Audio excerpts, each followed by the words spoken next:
I just want them back. I just want them to come back. And if they're not safe right now, that's what's tearing me apart. Because if they are safe, they're coming back. But if they're not, this has got to stop. Like, somebody has to come forward.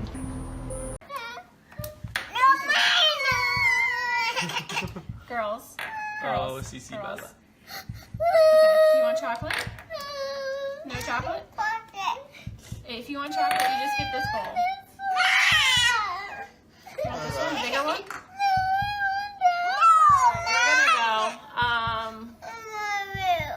I love you too. This is the morning. This is why I love that I thrive. Objectively say that this is perhaps the most inhumane and vicious crime that I have handled out of the thousands of cases that I have seen. And nothing less than a maximum sentence would be appropriate. And anything less than the maximum sentence would depreciate the seriousness of this offense. Deputies, I would respectfully ask that you take this defendant into custody and have him serve the rest of his life in the Department of Corrections. We are in recess.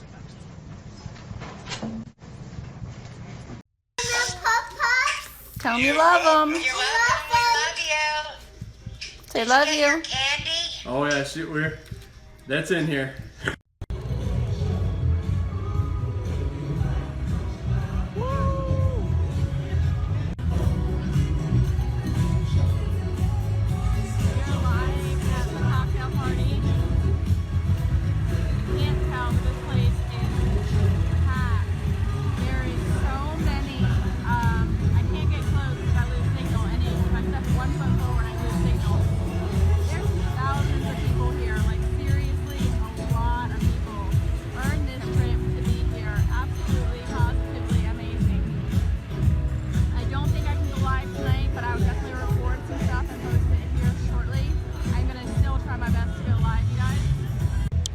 Everyone needs to deserve this. Everyone. Absolutely everyone. Tell them how much fun it is. It's amazing. This place is nuts. It is phenomenal. We're gonna go have some fun. Get to hear what's coming out. It's absolutely exciting. We're super excited. We'll be back here live shortly, guys. Love you. I don't want to be in it. Get lower.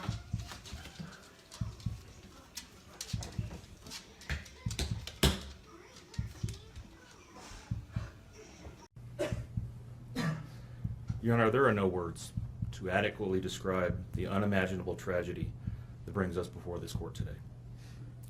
By my comments, I'm not even going to try to express the horror, the pain, or the suffering that the defendant has caused to these families, to this community, and to all who were a part of this investigation. However, I do want to spend a few minutes sharing with the court the details of the crime, as so far you've only had an opportunity to review the affidavit and a few facts here and there that have been offered to the court in the motions and pleadings that have been filed. The questions that have screamed out to anyone who will listen since August 13th of 2018 are why and how? Why did this have to happen? How could a seemingly normal husband and father annihilate his entire family? For what? These are the questions that only one individual in this courtroom or on this planet knows the answers to. I fully expect we will not receive the answers to these questions today, nor will we at any point in the future. I don't expect that he will ever tell the truth about what truly happened or why. Even if he did, there is no rational way that any human being could find those answers acceptable responses to such horrific questions. The best we can do is try to piece together some kind of understanding from the evidence that is available to us. And the evidence tells us this: the defendant coldly and deliberately ended 4 lives, not in a fit of rage, not by way of accident, but in a calculated and sickening manner. Shanann was 34 years old. She had married the defendant in November of 2012. Over the weekend leading up to August 13th, she had been at a work conference in Phoenix, Arizona, and returned home in the early morning hours of August 13th. We know that she got home about 1:45 in the morning. The doorbell camera on their home shows her arriving back home from the airport. Shortly thereafter, at least according to the defendant, they had what he referred to as an emotional conversation about the state of their marriage and about what their lives would look like going forward. What was said during that emotional conversation, only he knows. What we do know is that shortly after that, the defendant strangled her to death with his own hands. We know that he slowly took her life the morning of August 13th. We know that this was not done in an uncontrolled, vengeful manner that he tried to describe to agents from CBI and the FBI. If that were the case, you would expect to see vicious, horrible bruising about her neck, shoulders, and face. You would expect to see the hyoid bone in her neck broken. You would expect to see some kind of defensive wounds on his body as she struggled and fought for her own life. None of those are present. The only injuries that were on Shanann's body were one set of finger or bruising, what appeared to be fingernail or finger mark bruising to the right side of her neck. We know that our experts will tell us that it takes 2 to 4 minutes to strangle someone to death manually with their own hands. The horror that she felt as the man that she loved wrapped his hands around her throat and choked the life out of her must have been unimaginable. Even worse, what must Bella, age 4, and Celeste, age 3, must have experienced or thought as their father, the one man on this planet who was supposed to nurture and protect them, was snuffing out their lives. They both died from smothering. Let me say that again. The man seated to my right smothered his daughters. Why? Imagine the horror in Bella's mind as her father took her last breaths away. Your Honor, understand very clearly, Bella fought back for her life. The frenulum, the connective tissue between her upper lip and her gum, had a centimeter and a half laceration. She bit her tongue multiple times before she died. She fought back for her life as her father smothered her. Celeste had no such injuries. In fact, she had no external injuries at all. But according to the medical examiner, she was smothered nonetheless. The defendant then methodically and calmly loaded their bodies into his work truck, not in a hasty or disorganized way. He was seen from the neighbor's doorbell camera backing his truck into the driveway, going back and forth into the house and back out to the truck 3 different times, one time for each of their bodies. He then drove them away from their family home one final time, intent on hiding any evidence of the crimes that he had just committed. In one final sign of callousness for his wife, his daughters, and their unborn son, and their remains, he drove them to a location that he thought no one would ever find them, to one of the oil tank batteries with which he was so familiar. He knew this was safe. He had texted a coworker the night before saying, "I'll head out to that site. I'll take care of it." He had carefully ensured that he would be alone in the middle of the plains to secrete away the remains of his family in a place that he hoped they would never be found. In one final measure of disrespect for the family he once had, he ensured that they would not be together, even in death, or so he thought. He disposed of them in different locations. He buried Shanann and Nico in a shallow grave away from the oil tanks. Bella and Celeste were thrown away in the oil tanks at this facility. Different tanks, so these little girls wouldn't be together in death. Imagine this, Your Honor. This defendant took those little girls and put them through a hatch at the top of an oil tank 8 inches in diameter. Bella had scratches on her left buttocks from being shoved through this hole. A tuft of blonde hair was found on the edge of one of these hatches. The defendant told investigators that Bella's tank seemed emptier than CC's because of the sound that the splashes made. These were his daughters. Significantly, when his co-workers arrived at the tank battery later that morning, to a person, they all described him as acting completely normally. It was a normal workday, even while his daughters sank in the oil and water not far away from him. And then his efforts at deception truly began. We've all seen the emotionless interviews that the defendant gives to the local media, asking for help in locating his family. We watched as he claimed that the house was empty without them, and that he hoped that they were somewhere safe, and that he just wanted them to come home. He told investigators that they were at home sleeping when he left for work that morning, and that Shanann had told him that she was taking the girls to a friend's house for the day. What is striking about this case, Your Honor, beyond the horrors that I've already described to you, is the number of collateral victims that he created by his actions. While he stood in front of TV cameras asking for the safe return of his family, scores of law enforcement officers, neighbors, friends, and family scoured the area, fretted for their safe return. They texted him begging for any information and sending him their best wishes, all the while he hid what he had done. The list of indirect victims does not end there.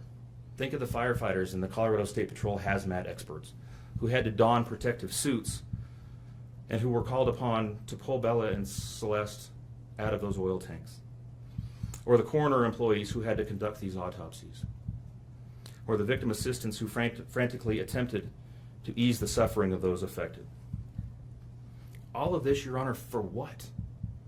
Why? Why did this have to happen?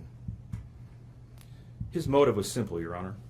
He had a desire for a fresh start, to begin a relationship with a new love that overpowered all decency and feelings for his wife, his daughters, and unborn son.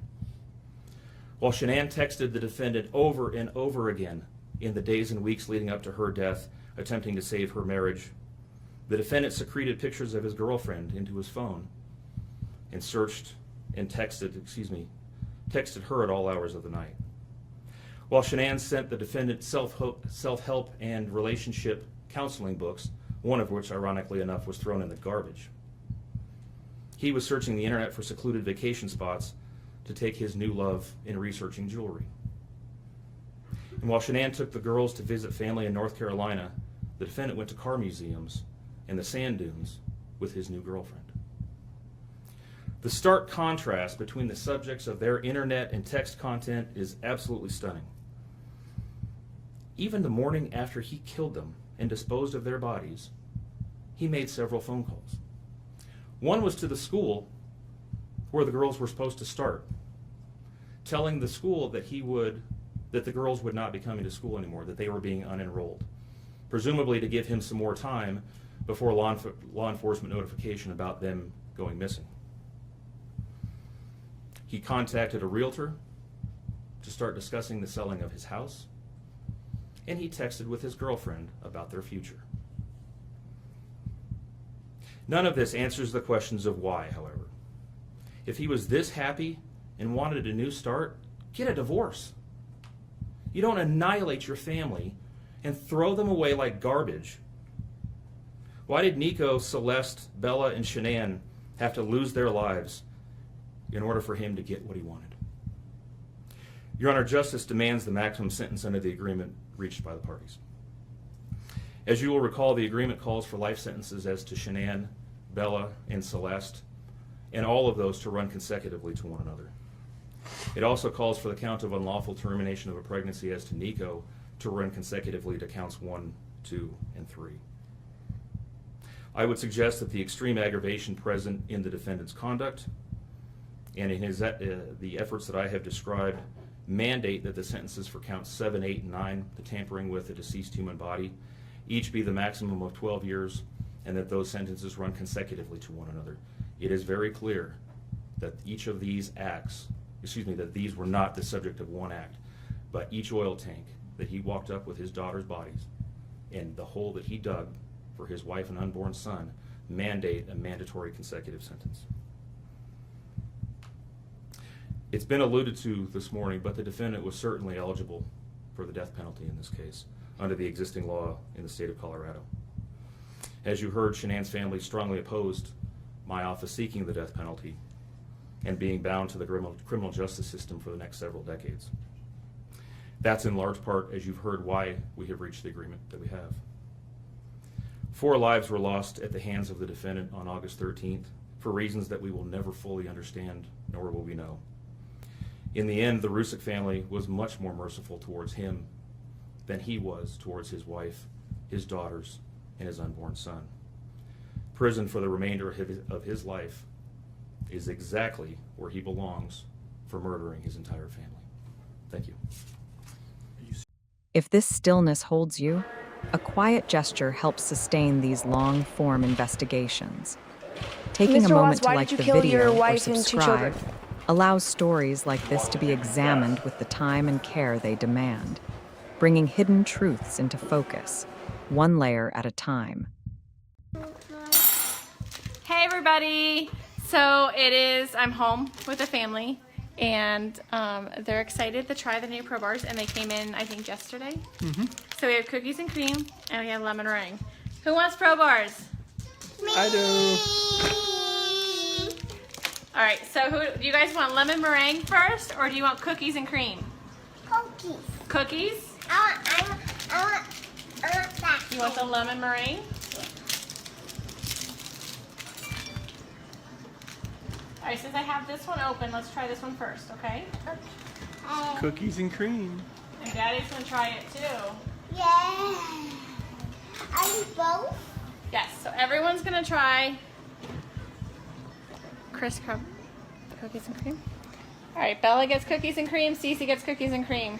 Ready? Ready? Set. You're the taste testers. Yummy. Is it yummy? What's it taste like? Chocolate. Chocolate. What else? Watermelon. Watermelon. What's it taste like, Cece? Chocolate. Chocolate? Uh-huh. Is it delicious? Daddy? Oreo wrapped with vanilla. It's nice. Oreo wrapped in vanilla? Is it yummy, Cece?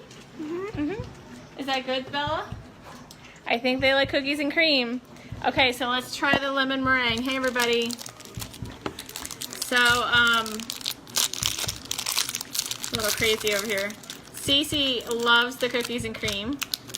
You like it? Yeah, nothing. Good thing. Don't mind me. It's been a long travel day yesterday. Been cleaning, regrouping today.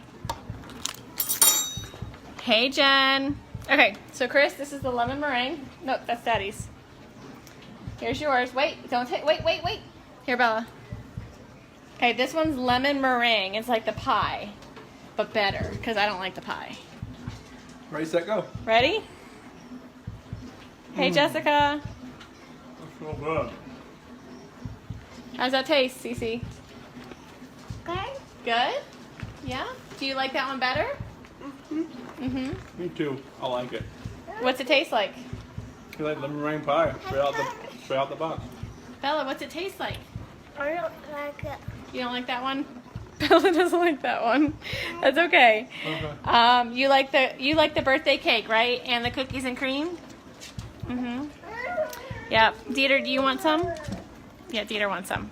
All right, so which one's your favorite out of all the Pro Bars? Hey, Wendy. I would say lemon meringue. Lemon meringue? What's your favorite, Cece? Birthday. Birthday? Mommy's favorite. What's your favorite? The cookies and cream? Wow. We have to keep 3 on stock. It's a good thing. How do I turn this around? It's a good thing that I have all 3 of the favorites in the house. Cinnamon rolls were sold out of it here at the house. You like it? I want different fruit. You want dip and ranch? You want ranch dip and chips? Jess, I have them all. I just ate all of the cinnamon rolls. Cece actually really likes the cinnamon rolls too. Look at that one. Cookies and cream. We got Cookie Monster.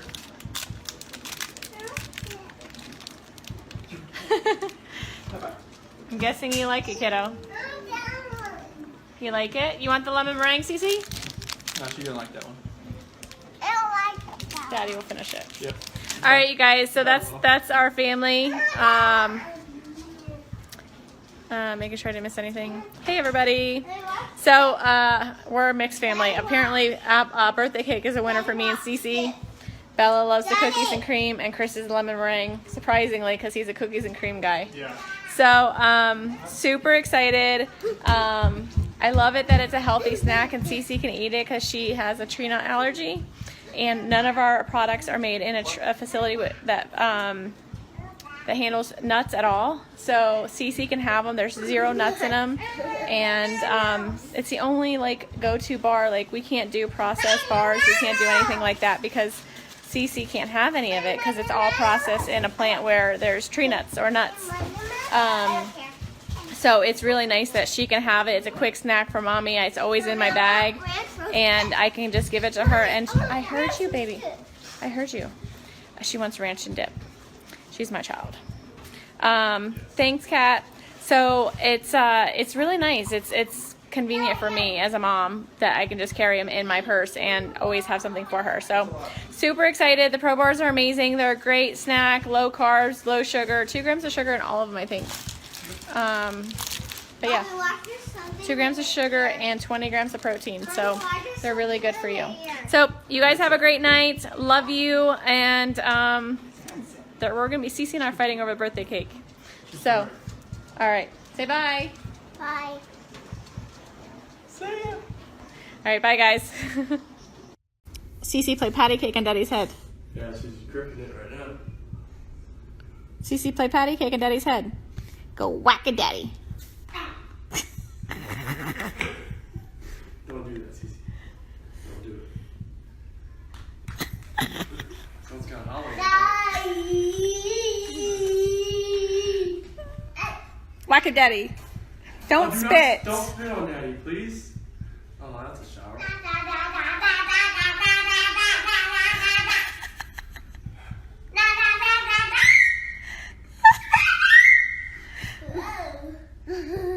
Careful, Bella, don't fall, okay? Whack it, Daddy. Whack it, Daddy. One more time, Daddy. Whack it, Daddy. Whack.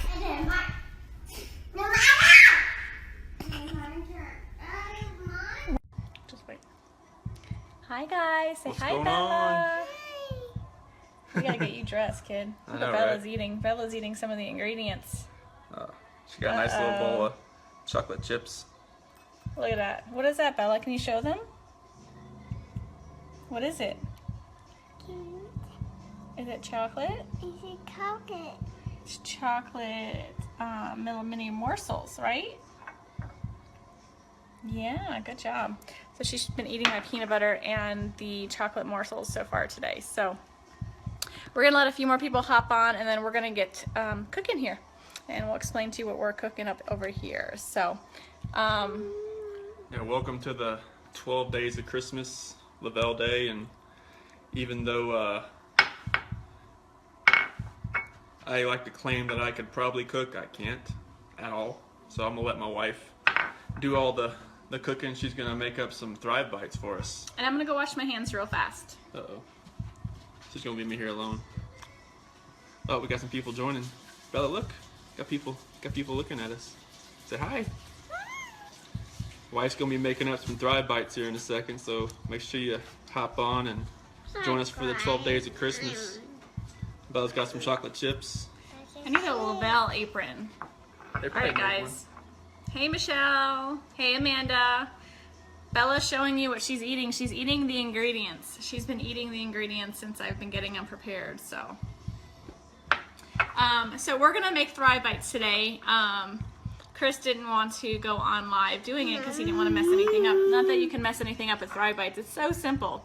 Except for today, we're gonna double the recipe because we love the Thrive Bites. When you are craving something to eat, or junk food or whatever, you just pop a Thrive Bite and it fills you up, and it's really delicious. Thrive Bites, right? Good job, Bella. My little helper right here.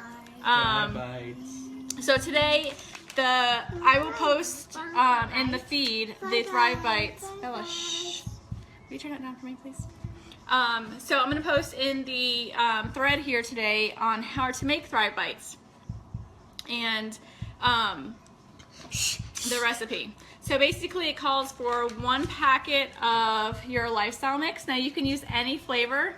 I'm going to use vanilla here today. And hold on, honey.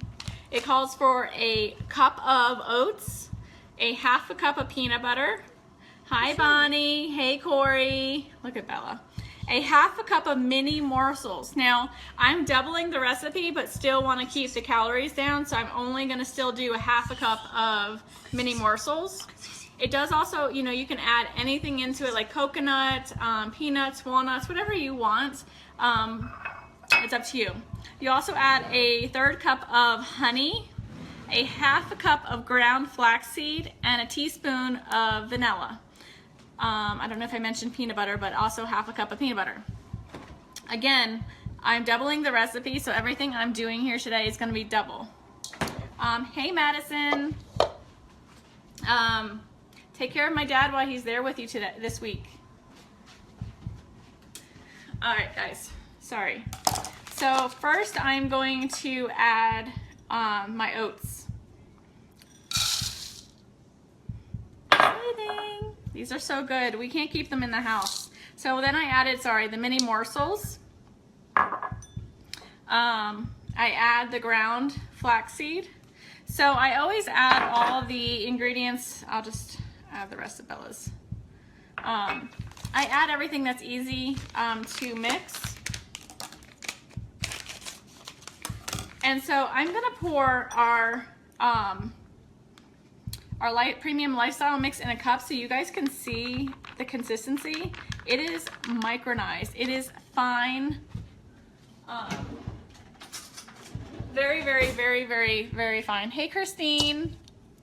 So if you guys, probably can't see that way here.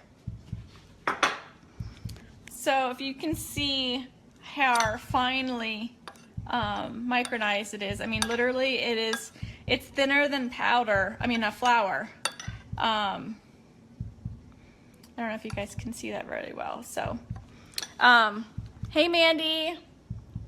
So the Thrive Premium Lifestyle Mix is so fine. I mean, it's very, very, very fine. Let me find the other one. So you add 2 of those because, like I said, I'm doubling the recipe. Hey, Sharon. And so now I just pretty much mix this.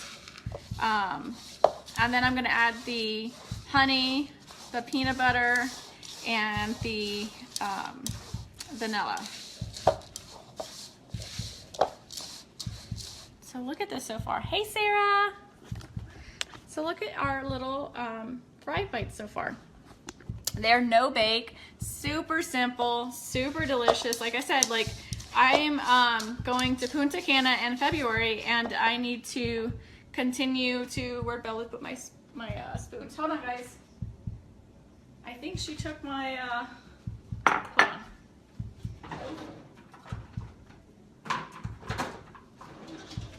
All right, I got 2 more. So if you're like me, yes, Michelle, they're super delicious. So now I'm gonna add the honey.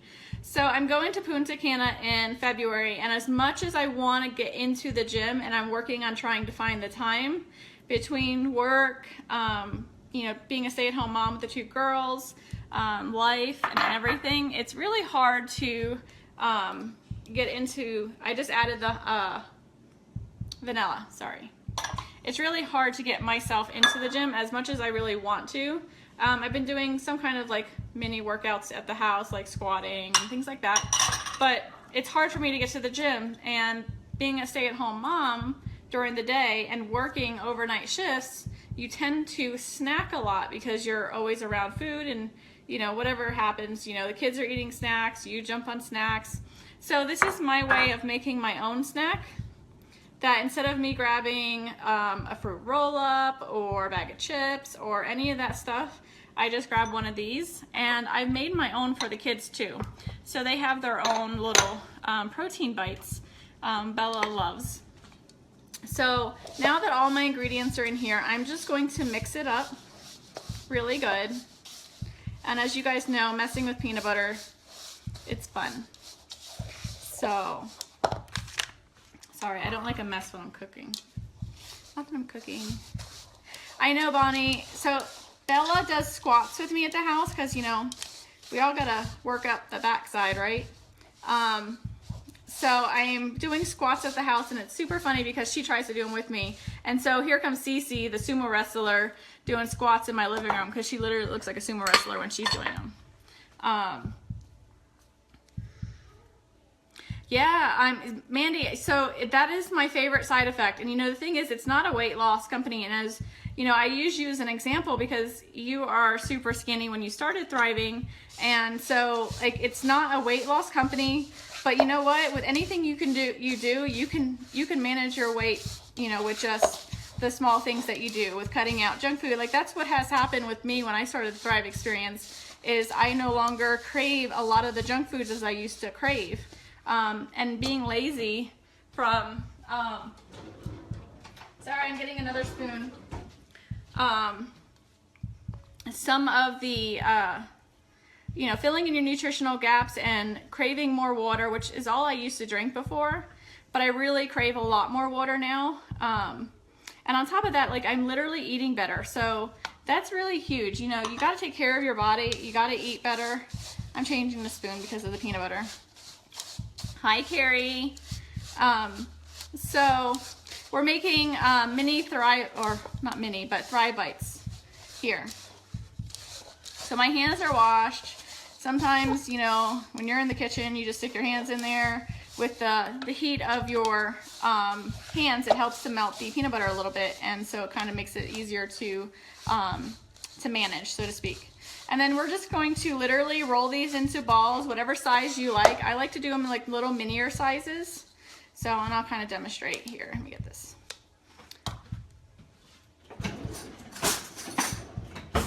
So, get your hands dirty. I take about a teaspoon size. You can see that. And, you know, just pinch it into a ball. And so that's how big I make mine. They're probably a size of a quarter in round.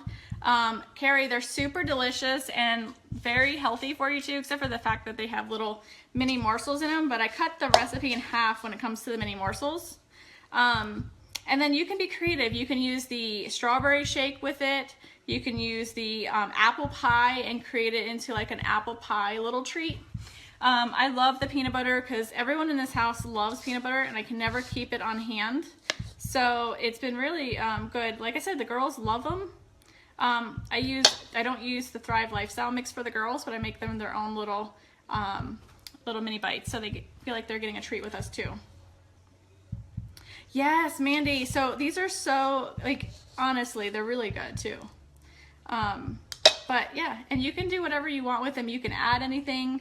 I'm not a coconut person, so I don't add coconut to mine, but you can add chunky peanut butter. You can add anything, you know, that you want. Stick them in the fridge, let them chill, and then put them in a little container, and then you're good to go. Grab and go. How many spoons are you required? Listen. I use like one sometimes, but like it's sticky, and you know, usually I just use my hands a lot. Of course they're clean, but you know, I'm trying to be, you know, proper, like professional TV cook, you know. I don't qualify though. So, give me 1 second. They're really good. You guys really have to try them. I will post them in the thread here. I am down 28 pounds since I started the Thrive experience, and going to Punta Cana in February, I'd like to be down another, you know, a good 5 to 10 pounds. And so this is a really good way for me to do that. And I'm gonna show you kind of what they look like. I'm sure some of you have made some protein bites before. So it's super simple, you guys.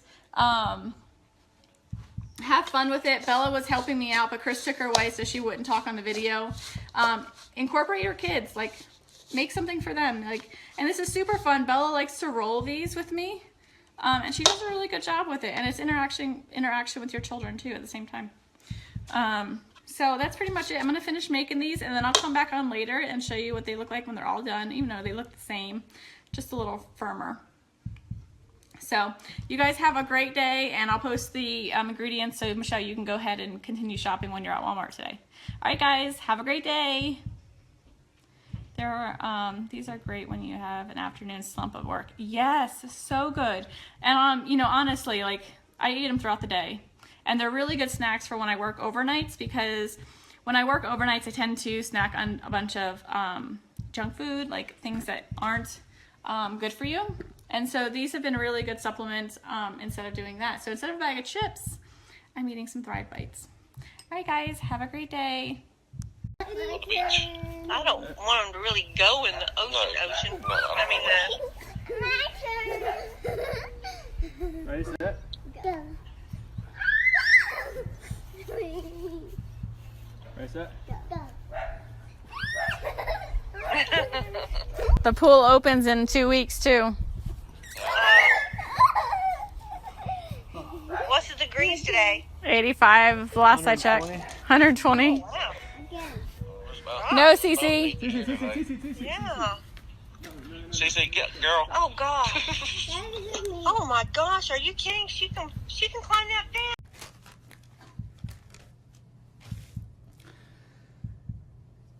What I'd like to say to the courts that Shannon, Bella, and Nico are loving, caring people. They love life. They love being around people who love them. They always had good times. This is the first time they went to the beach this year, and they loved it. But God only knows what happened that night. Life will never be the same without Shannon, Bella, and Celeste and Nico. Had all their lives to live.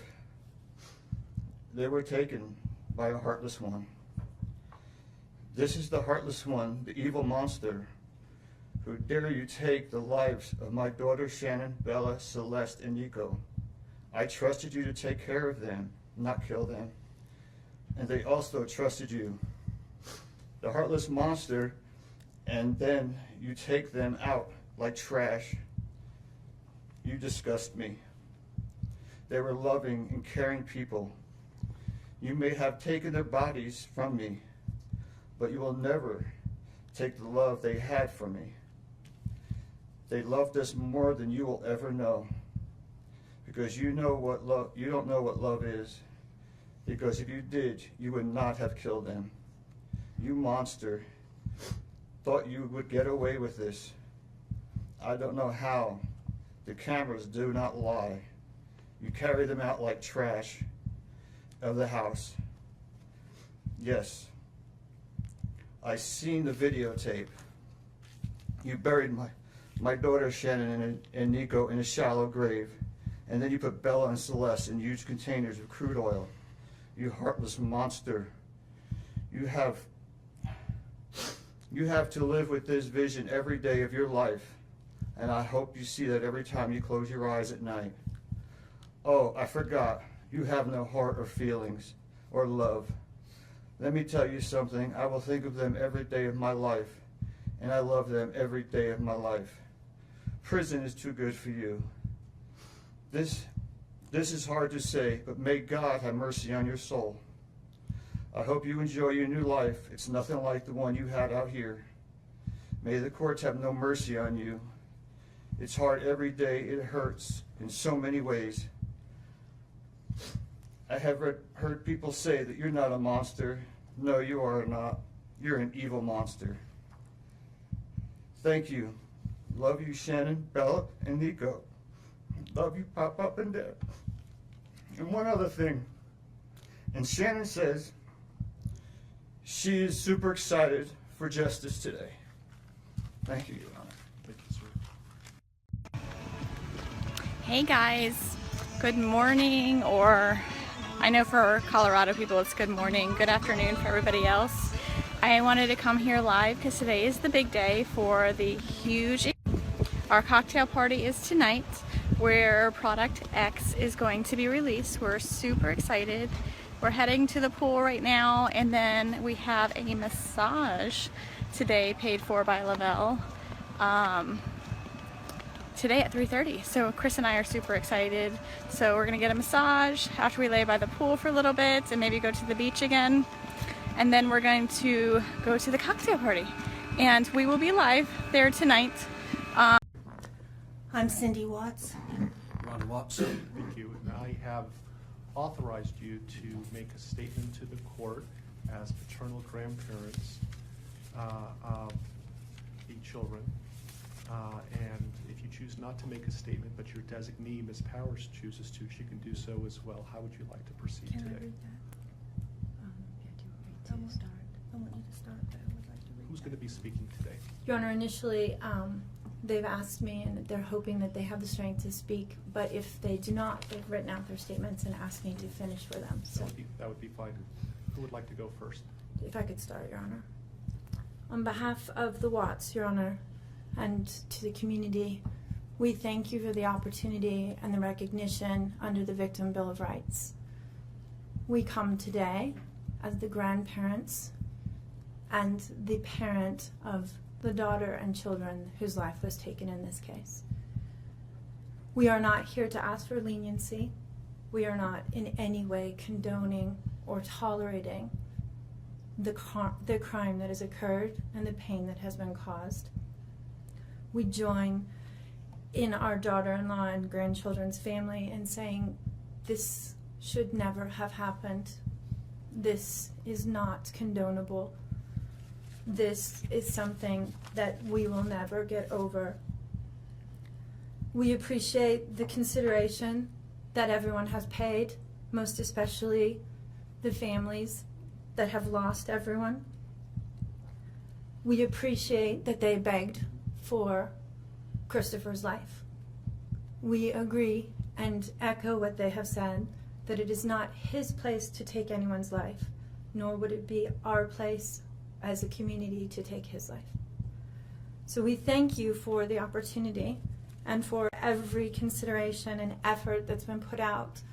The prosecution in this case has in fact respected the Victim Bill of Rights. They took the time to explain that the information that my clients had at the time that they were interviewed was not correct. They were misinformed. They were searching for answers.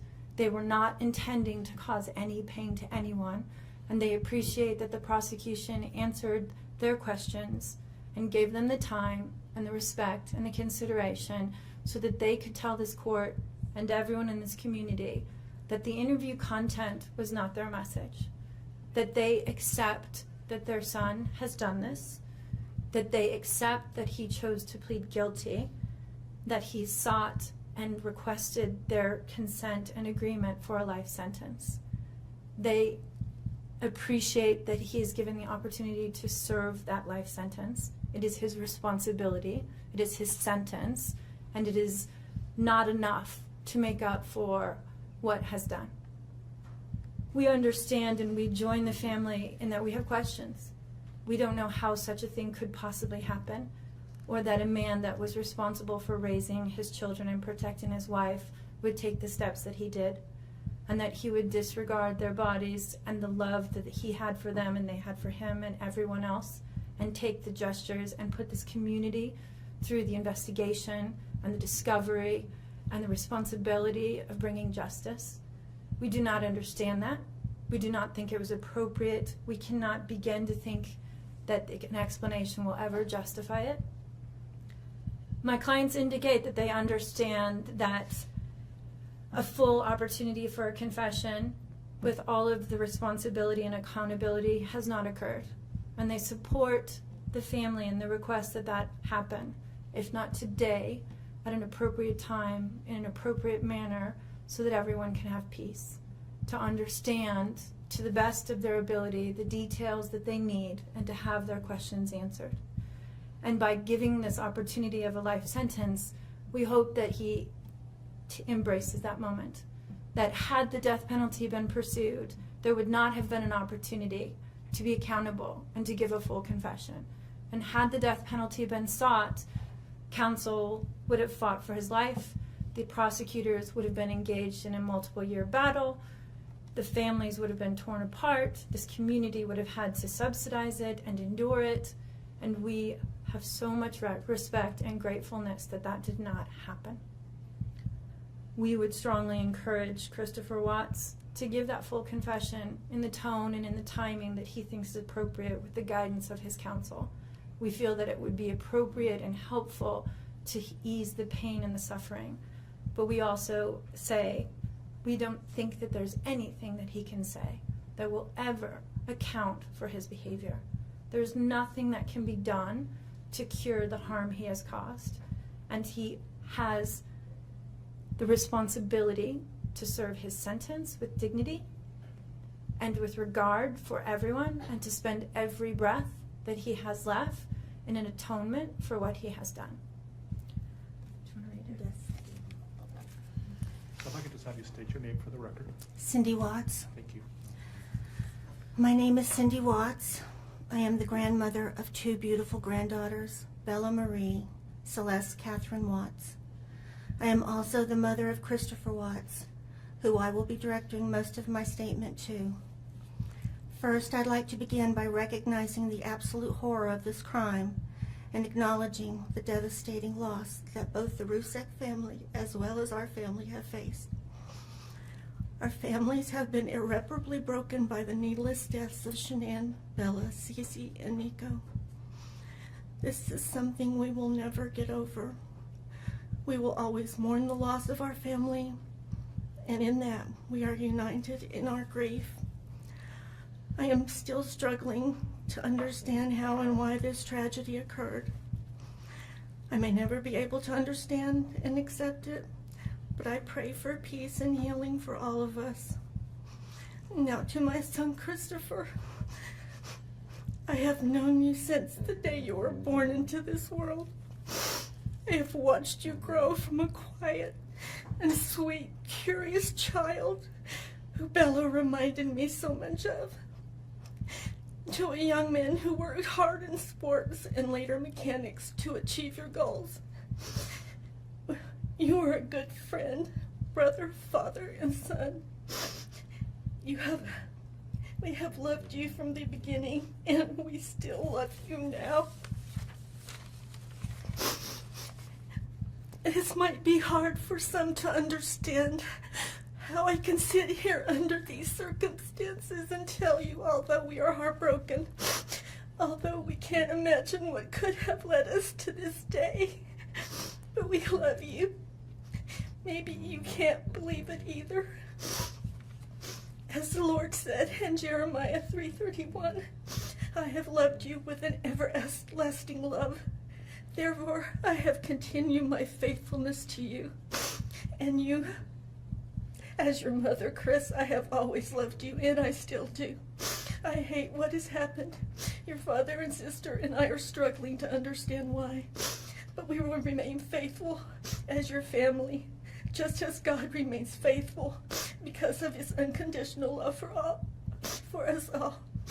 We love you, and we forgive you, son.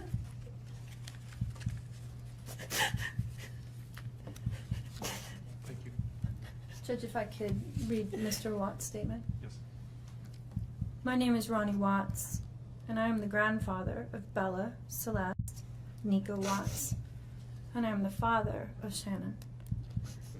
I am the father of Christopher Watts as well. And one of the most important things I've done in my life is to raise my children and to watch as they started their own families. I spent many years coaching Little League and talking to my son, taking him to the races, and sharing my love and knowledge of cars with him. He was just as involved with his girls. I believe he loves his girls. I know he does. This tragedy has impacted my family in so many ways. Beyond losing my precious grandchildren, our beloved daughter-in-law, we are forced to question everything. We still don't have all the answers, and I hope one day, Christopher, you can help us. Chris, I want to talk to you as a father and son. You are here today accepting responsibility, but I want to tell you this now. I love you. Nothing will ever change that. And I want you to find peace, and today is your first step. The Bible says if we confess our sins, God is faithful and just and will forgive us. Chris, I forgive you, and your sister forgives you, and we will never abandon you, and we love you. Dad. Judge, thank you for the opportunity to address the court. Past 3 months I barely slept because I've been going through a lot of different emotions because I did not see this coming. You went from being my brother, my sister's protector, one of the most loved people in my family, to someone I will spend the rest of my life trying to understand. What gave you the right to put your hands on a woman, let alone my best friend, my beloved sister, your daughters, and your son? Why weren't they enough for you? In the blink of an eye, you took away my whole world, the people that mattered to me the most. Everything in my life I loved, your children. They trusted you. They loved you. They looked up to you because you promised to keep them safe. Instead, you turned on your family. My blood is boiling as I write these last words because they are the last you will ever hear from me. I can't even think of the right words to describe the betrayal and the hate I feel. And to be honest, you aren't even worth the time and effort it takes to put my pen to this paper. There isn't a day that goes by that I don't cry for my family. They were my whole world. All I do is ask myself why. Why would you do this? You don't deserve to be called a man. What kind of person slaughters the people that love them the most? Did you really think you would get away with this? Did you really think that this was your best option, to throw away your family like they were garbage? They deserve better, and you know it. I hope you spend the rest of your life staring at the ceiling every night, being haunted by what you've done. None of us deserved this. Hearing my mother and father cry themselves to sleep in this hotel room causes me anguish that is beyond words. I can't describe how this feels, how badly my heart is breaking for my poor parents. We trusted you. You have taken away my family from this earth, but you can never take them from my heart. You took away my privilege of being an uncle to the most precious little girls I've ever known. I will never hear the words Uncle Frankie again, but you will never be called Dad again either. You'll never be able to put your hands on another woman, let alone my best friend, my beloved sister, and your son. I just can't comprehend how they weren't enough for you. Shanann, Bella, and Cece loved you more than anyone. You were their hero. How could you destroy the people who loved them the most? I pray that you never have a moment's peace or a good night's rest in the cage you'll spend every day of your life in. A cage you are privileged to live in because my family isn't evil like you. We begged the district attorney to spare your life because despite everything, we believe that no one has the right to take the life of another, even someone like you. I feel sorry for your family. I know the pain that they must feel knowing that they can't hug you, because that's how my mother, father, and I feel every time we cry for our family. Nothing hurts more than watching or hearing my family weep for their loved ones. I just wish that I could tell that you would tell the truth, but I know that that is asking for more than you are capable of.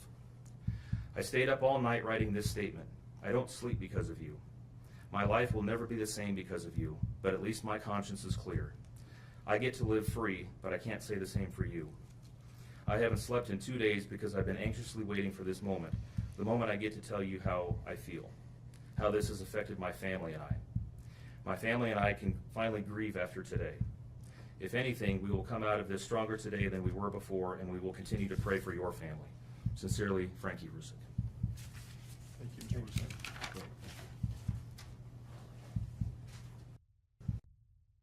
Presiding.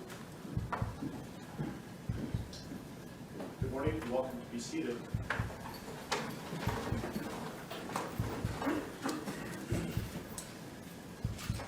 Okay, we are on the record. We are in Division 17 of the Weld County District Court, and we are here regarding Weld County case number 18CR2003, people of the state of Colorado versus Christopher Lee Watts. My name is Marcelo Cupcow, a district court judge here in Will County, and I will be the presiding judge in this case. If I could please have the lawyers identify themselves for the record, starting with the prosecution. Good morning, Your Honor. Michael Rourke on behalf of the people. Patrick Roach on behalf of the people.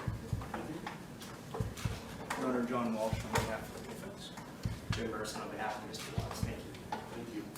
And Mr. Rourke, do you want to make a record regarding compliance with the Victims' Rights Act? Yes, Your Honor. We are in compliance with the Victims' Rights Act. Frank Rusick, who is Shanann Watts' father, is present in the courtroom, as is Frankie Rusick, who is Shanann Watts' brother. They are present in the courtroom, and we have advised them of the purpose of today's hearing and what we expect to occur. Thank you. Mr. Watts, last week I gave you a limited advisement because charges had not been filed. They have now been filed, so I'm going to give you a full advisement. If at any time you have any questions, please let me know, and welcome also to certainly consult with your attorneys, okay? Yes, sir. So, you do not need to make any statements. Any statements you make can be used against you. Do you understand? Yes, sir. You have the right to be represented by counsel, and if you're indigent, you have the right to request the appointment of counsel or consult with the public defender before any further proceedings are held, and I see that you've taken advantage of that right. Any plea that you make must be made voluntarily and not the result of undue influence or coercion. You understand? Yes, sir.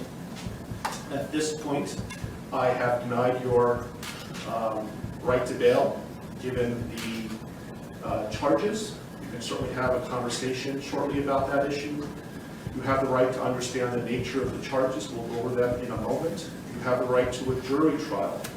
You also have the right to demand and receive a preliminary hearing within a reasonable time to determine whether probable cause exists to believe that the offenses charged were committed by you.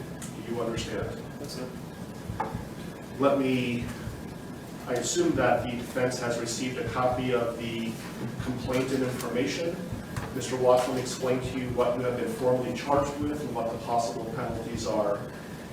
Count 1 alleges that on or about August 13th, 2018, Christopher Lee Watts unlawfully, feloniously, after deliberation, and with the intent to cause the death of a person other than himself, caused the death of Shanna Watts in violation of Colorado Revised Statutes 18-3-102, subsection 1, subsection 8. And that crime is classified as murder in the first degree, a class 1 felony. Do you understand? Count 2 alleges murder in the first degree, also a class 1 felony, and it reads that between and including August 12, 2018 and August 13, 2018, Christopher Lee Watts unlawfully, feloniously, after deliberation, and with the intent to cause the death of a person other than himself, caused the death of Bella Watts in violation of Colorado Revised Statutes 18-3-102, subsection 1, subsection 8. Do you understand? Yes, sir. Count 3 alleges murder in the first degree, a class 1 felony, and specifically it alleges that between and including August 12, 2018 and August 13, 2018, Christopher Lee Watts unlawfully, feloniously, after deliberation, and with the intent to cause the death of a person other than himself, caused the death of Celeste Watts in violation of Colorado Revised Statutes 18-3-102, subsection 1, subsection 8. Do you understand? Yes, Count 4 alleges murder in the first degree, a class 1 felony.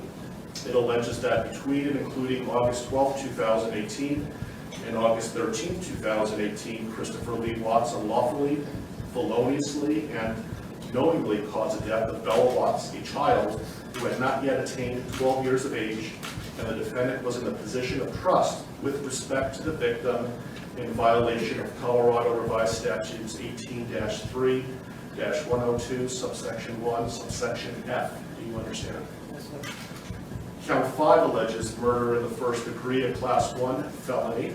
It alleges that between and including August 12, 2018 and August 13, 2018, Christopher Lee Watts unlawfully, feloniously, and knowingly caused the death of Celeste Watts, a child who had not yet attained 12 years of age, and the defendant was in a position of trust with respect to the victim in violation of Colorado Revised Statutes 18-3-102, subsection 1, subsection F. Do you understand? Yes, sir. With regard to these first 5 counts, the minimum sentence that the court could impose if convicted is life imprisonment in the Colorado Department of Corrections, and the maximum sentence is death. Do you understand? Yes, sir. Let me also point out that pursuant to Rule 32.1 of the Rules of Criminal Procedure, the prosecutor would have to file a written statement of intent to seek the death penalty no later than 63 days after arraignment. Do you understand? Yes, sir. If a life imprisonment sentence was imposed, it would be without the possibility of parole. Do you understand that? Yes, sir. Count 6 alleges a Class 2 felony of unlawful termination of pregnancy in the first degree.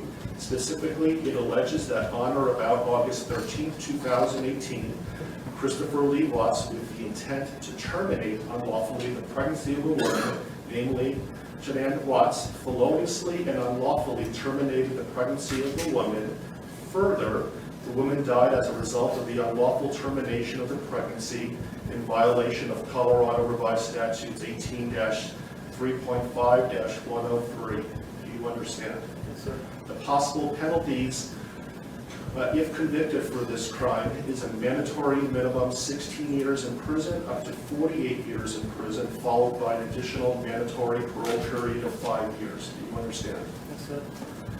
Count 7 alleges tampering with a deceased human body, a Class 3 felony. It alleges that on or about August 13, 2018, Christopher Lee Watts, believing that an official proceeding was pending, in progress, or about to be instituted, and acting without legal right or authority, unlawfully and feloniously, willfully destroyed, mutilated, concealed, removed, or altered a human body, part of a human body, or human remains with the intent to impair it or their appearance or availability in the official proceedings in violation of Colorado Revised Statutes 18-8-610.5. Do you understand? Yes, sir.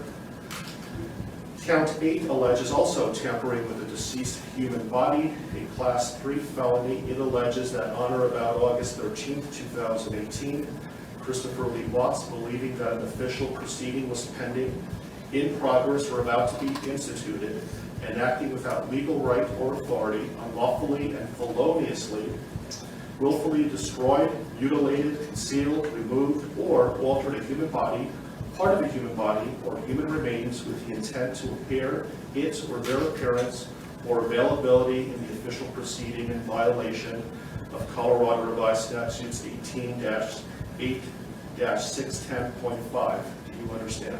Yes, sir. And finally, count 9 alleges tampering with a deceased human body, a Class 3 felony.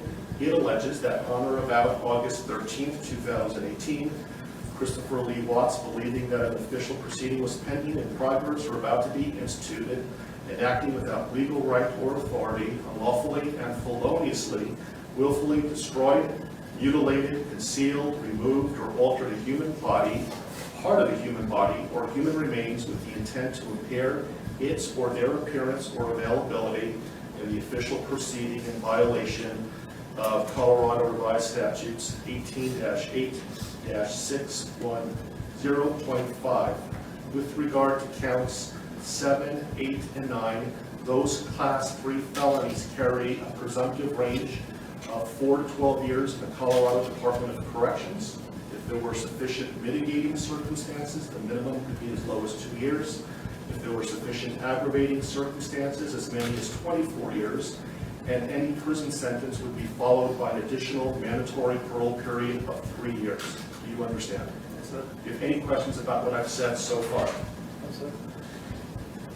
And Mr. Merston, has your office filed a written intent to seek a proof evident presumptive rehearing? Not yet, Judge, but we will be filing that. This case will be Mr. Walsh's and Ms. Harold's. They will keep attorneys listed on the, I believe, the most recent pleading from the defense. Okay, thank you. And I would point out, Mr. Watts, that The prosecution also indicated in the complaint and information that these were acts of domestic violence. Do you understand that? Okay, thank you. And so, Mr. Walsh, what is your request today?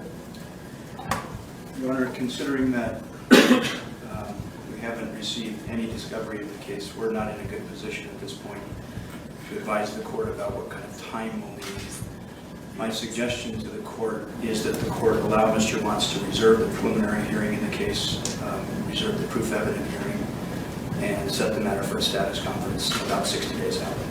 So just to be clear, he is waiving his right to have a preliminary hearing within 35 days, that he's not seeking a proof evident presumption great hearing prior to the setting of the status conference in about 60 days, but he's reserving his right to have those hearings in the future, but not necessarily within 35 days. Is that right? Yes, Your Honor. We've spoken about those issues.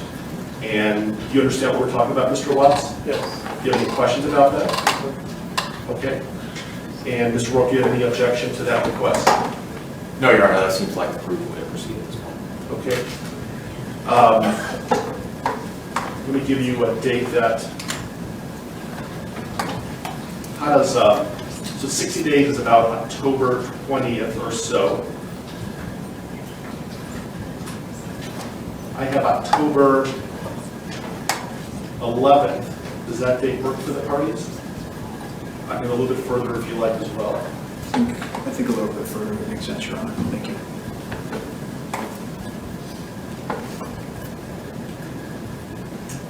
How about November 19th? While we're waiting for lawyers to let me make a record that the court's going to find that Mr. Watts is knowingly, intelligently, and voluntarily waiving his right to have a preliminary hearing within 35 days. And while he has not asked for a proof evident presumption great hearing yet, I'm told that he will, and he's not requesting that hearing prior to the status conference that we're setting today. Agreed? Yes.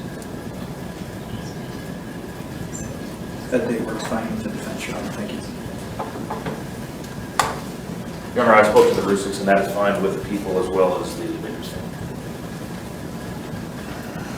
How is late morning on November 19th? Anytime, Your Honor.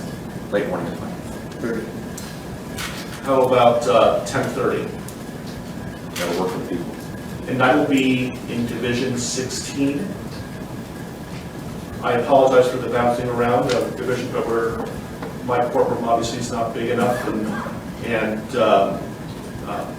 I will keep you updated on where the divisions are going to be, but the next court date will be in Division 16. Are there any other questions, comments, concerns, anything that we can address today before us recessing? I think there are a couple of things outstanding, Your Honor, and first I wanted to address one very ministerial point of clarification with respect to the standing decorum order that the court entered yesterday. By its terms, and when the court defines the applicable areas, that includes my office, specifically the boundaries of the district attorney's office. I just wanted to make a request for clarification that the terms of this order do not apply to the conduct that occurs within my office itself. Agreed. Thank you.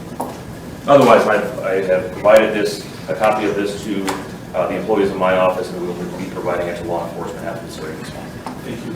I also intend on issuing a case management order later today, so be on the lookout for that. I don't know if the court has the desire at this point this morning to address a couple of the other outstanding motions that the Public Defender's Office has filed that we had entered or filed responses to. We have not addressed motions 2, 3, 5, and 7. And those are the defense motions 2, 3, 5, and 7. And for the record, our responses were C, D, E, and F. I don't have those motions in front of me, but I know that I issued a number of written orders yesterday. Did you receive those? I received written orders, but not as it relates to those 4, so perhaps they just haven't reached my desk yet. If they haven't yet, I will issue a written ruling and be getting them shortly. But I issued a number of orders yesterday. Your Honor, does that include, I did get the order on motion 5 and motion 7. Does that include motions 2 and 3 then that the court would? Remind me what 2 and 3 are again? Motion 2 is the motion to allow confidential defense experts to be present for any testing. And we did have a bit of additional argument on that if the court wanted to hear it. Motion 3 is a motion for a protective order. I prefer that you put it in writing, and then I'll issue a written order with regard to that. Is that something that's time sensitive? I think it could be, Your Honor. I can't speak for the district attorney, but it could be. I can tell the court, understanding what Mr. Walsh is referring to in motion number 2, it is not something that is going to occur in the next day or two, so it's not time sensitive in that respect. So you'll be received, if you want to put something in writing, you're welcome to, and I will issue a written order in a timely manner. Does the court want to give us a deadline for that? Sure. When would you like to file a response? I can have it done in a day or two. Okay. And so, do you have control, Mr. Warren, as to when the testing is going to occur? Absolutely. I can certainly make clear to our forensic agents that pending the litigation or the receipt of a court order on this, that we will not do any forensic testing. That'd be great. So did you want to have time to file a reply to the response? If necessary, if I could have 3 business days to file a response to whatever Mr. Walsh files in the next couple of days, I would appreciate that. Okay, so Mr. Walsh, do you have something filed by close of business tomorrow? Yes, sir. Okay, so close of business on Monday, Mr. Warren? Yes, sir. Then I'll have something to the parties by midweek next week. Thank you. Any other issues that we can resolve today? Not for the people, Your Honor. No, Your Honor. Okay. Okay, we are in recess. Thank you for your time.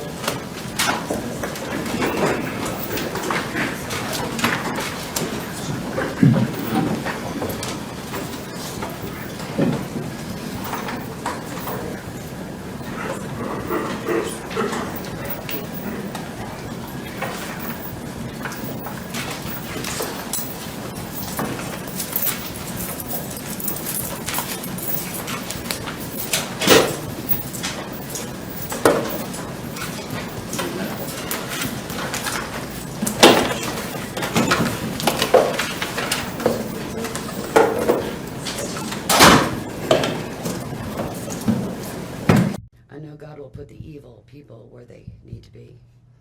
I also want to take the time to thank the town of Frederick, Greeley, FBI, the DA's office, the CBI for exceptional work. We thank Nicole Atkinson, Shannon's neighbor Nathan and his family. To me, they're our heroes. They really are. God bless. God makes no mistakes on who he puts in your life. Marriage is about love, trust, and friendship and unity. We marry for sickness and health, to death do us part. Our daughter Shannon loved you with all of her heart. Your children loved you to the moon and back. Shannon's family was her world.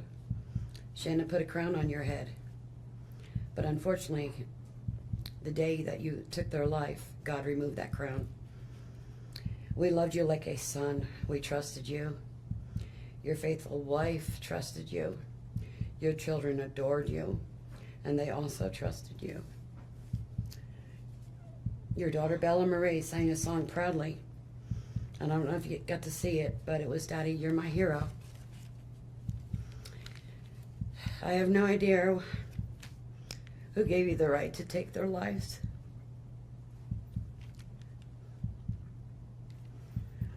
But I know God and his mighty angels were there at that moment to bring them home to paradise.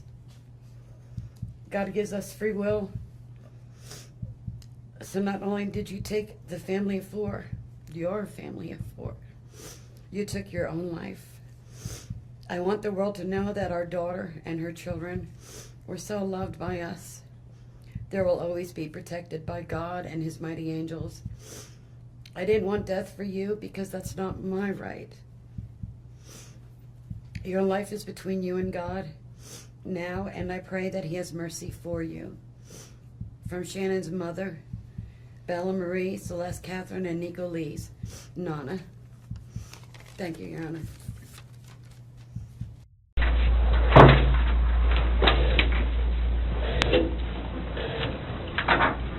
So I brought Graham in here because we want to talk to you about the results, okay? Sure.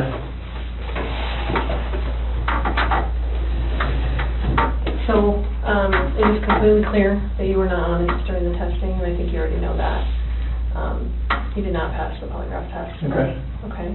So now we need to talk about what actually happened. And I feel like you're probably ready to do that. I didn't lie to you on that polygraph, I promise. Chris. I know. Chris, stop. It's time. Just I'm stop for a minute. Take a deep breath. I want you to take a deep breath right now.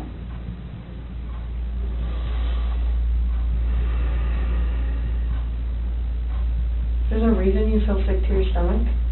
And when people hold stuff inside, it makes you physically ill. And I can just tell on your face, I could tell from the second you walked in that you were wanting to just come clean and just be done with this. And I appreciate that because you knew sitting down in that chair that you weren't going to pass today. And you knew I was going to find out because I told you that.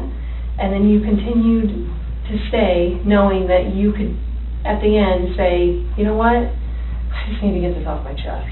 Like, I just need to tell you what happened. We're not here to play games. We're not here to do any of that with you. We just want to know what happened. So can you start from the beginning and tell us what happened? Everything that I've told you, I did not lie on this polygraph. I don't know how much I could tell you right now. Like, I did not. It's not even an option right now because you did not pass the polygraph. So I know you were being deceptive. So that's not even an issue right now. The issue right now is what happened to Shanann, Bella, and Celeste. That's the issue right now. Okay. Okay. So let's talk about that. I've I know you want to tell us. I can see it in your face. Holding this lie in is going to do nothing for you. I know this. Like, Okay. I'm not like trying to like cover things up. Like, Yeah, but you kind of are because it's normal. Normal people would do that. Normal people that make a mistake initially are going to go, I don't know what you're talking about. I didn't do anything. That's normal. I would expect that. It's just like if you ask your kid, you know, did you write on the wall? And they go, no. And you're like, you have a marker on your hand. Like, I know you just wrote on the wall. And they're like, oh, okay. That's a natural reaction that someone's going to initially lie about something like that and then eventually tell the truth. So this is your eventually telling the truth time. This is where the rubber meets the road, Chris. Like, don't let this continue any longer, please. I'm not trying to make anything continue. Like, I want them back home. Like, but you know they're not coming back home. You know that. I don't know in the back of my head. I hope they come back home. But you know they're not. I hope they come back home. Mm-hmm. And I don't know they're not coming back home. Chris, Tammy and I are confused, okay? And here's what we're confused about. I told you that we've done some work overnight. Yeah. I told you that we've got a lot of leads, okay? That wasn't a lie. I know. We know a lot more than you think we do, okay? And here's where we're confused. You're this great guy, and I'm not just telling you that, okay? I'm telling you that because everyone tells us that, okay? We can't find anyone to say anything bad about you. Chris is a great guy. He's a good father. He's a good man. We're confused as to why you're not taking care of your beautiful children. I'm not taking care of them right now. Right now. Where are they? I don't know where they're at.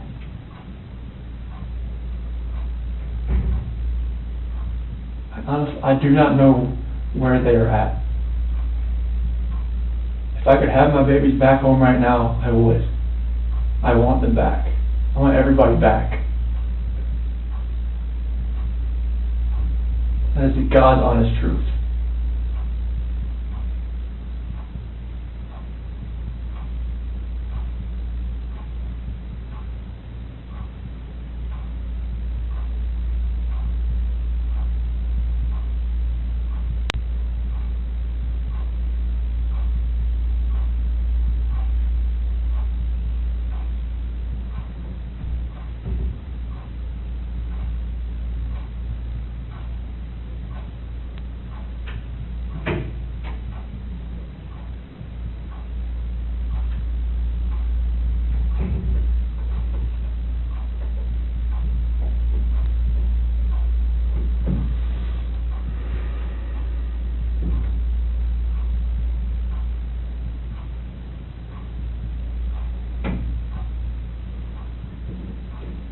So let's keep talking about your family.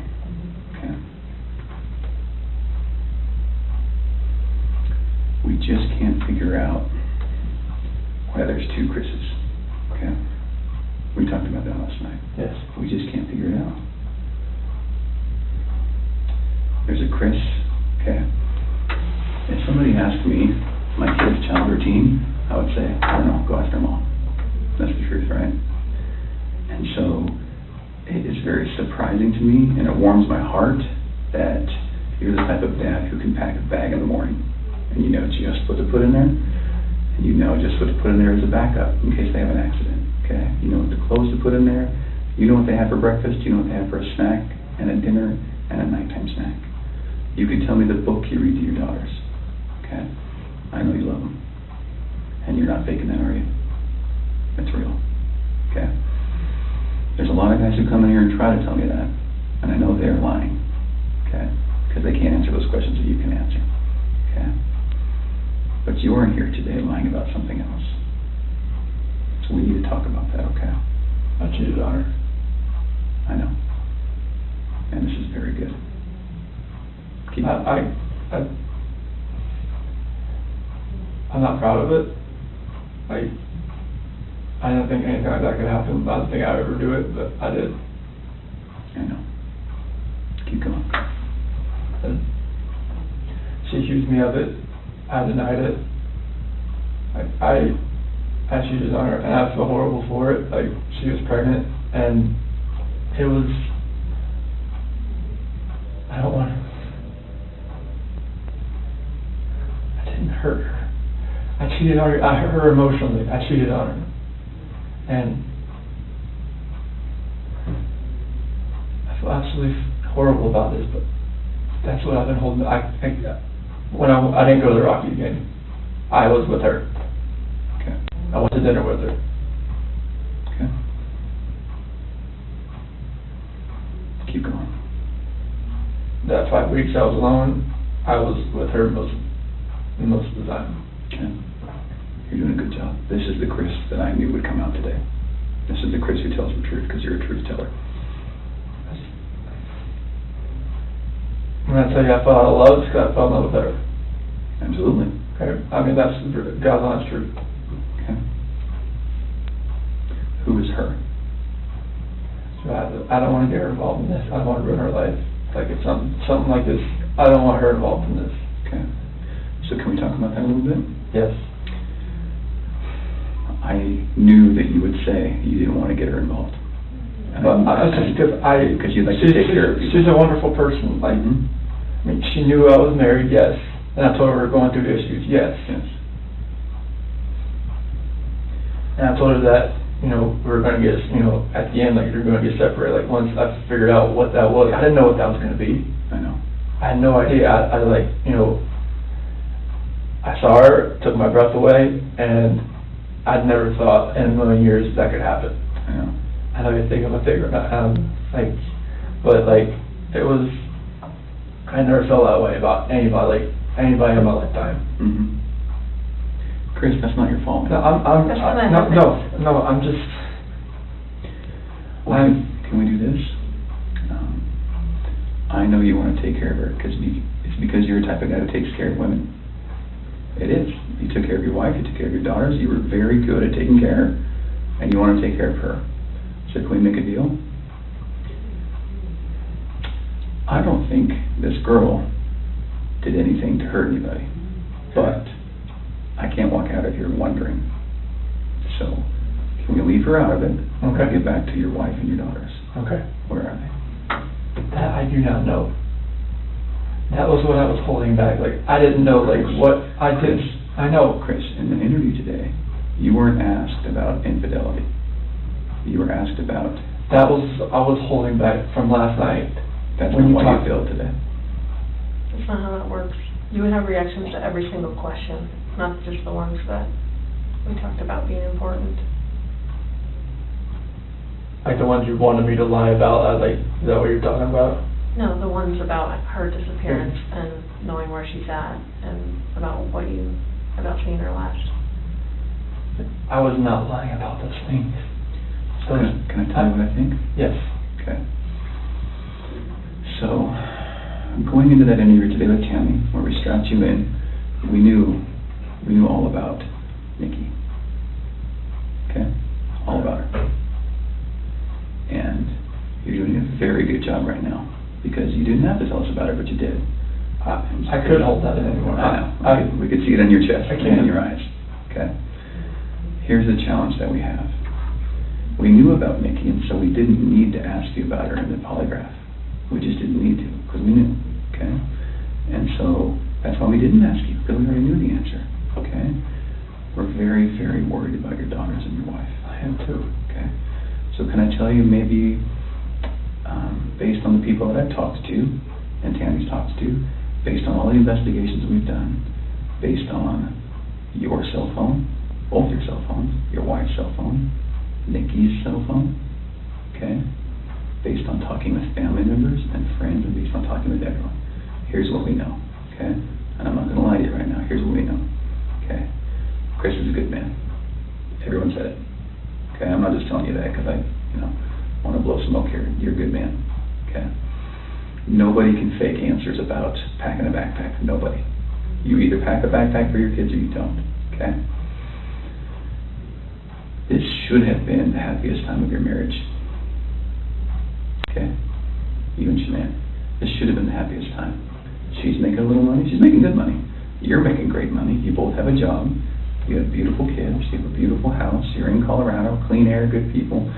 Okay? And on top of that, you look pretty good now. You're pretty fit. Okay? This should have been a time in your marriage where you guys were happy and thriving and productive. Okay? And I believe that Shanann's the reason none of that happened. I believe that she's a controlling person. Maybe doesn't listen to you as much as she should. I think that she can do whatever she wants and you can't. Okay? I think if you were to go to a restaurant, she would order whatever the hell she wants. And as soon as you order a nice steak, she says, "Whoa, buddy." Okay? A woman that lets her man do all of the backpack packing and all of the cooking. I'll do all the cooking, but she cooks I do some things here and there. Okay. That's because you're a good person, and I think that she started on the path to leave the marriage. Okay. It's ironic that we're talking about you and Nikki. I think that she was the one who started on that path first. What do you think about that? I wouldn't have thought about that. Okay. And the other thing I think is interesting is, even though she is that type of person that's controlling, doesn't listen, does what she wants, is walking away from her kids, here you are defending her. Because to your core, you want to take care of the people you love. Okay. And that's the reason why we want to give you an opportunity today to just help us find them. Okay? Will you do that for us? I'll do whatever I can to help to find where they're at. Okay. So when she asked you, do you know where they are, or are you going to tell the truth about where they are, you failed miserably. Okay. Why? I'm a nervous person. Like every question I asked, every question, it felt like I wouldn't say the right thing. That's not how the polygraph works. I don't know what it reads like. I know she was saying about the autonomy of the process, but I don't know where they're at. Chris, right now your dad's outside. He flew across the country to help you. Okay. You're lying to him.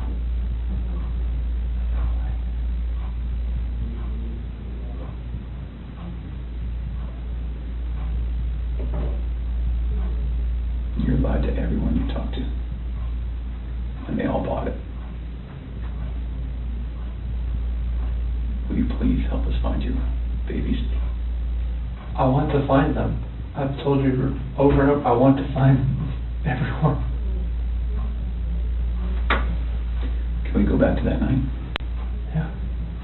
You know that we have texts, and we know that there's an Alexa in your house, and you know that those are trained to record distress. Okay. You know that we know the content of Nikki's text messages and your text messages and Shanann's text messages. Okay? I didn't know you knew who Nikki was until tonight, right now, so. Okay. Tell us about that night again, and please tell the truth this time.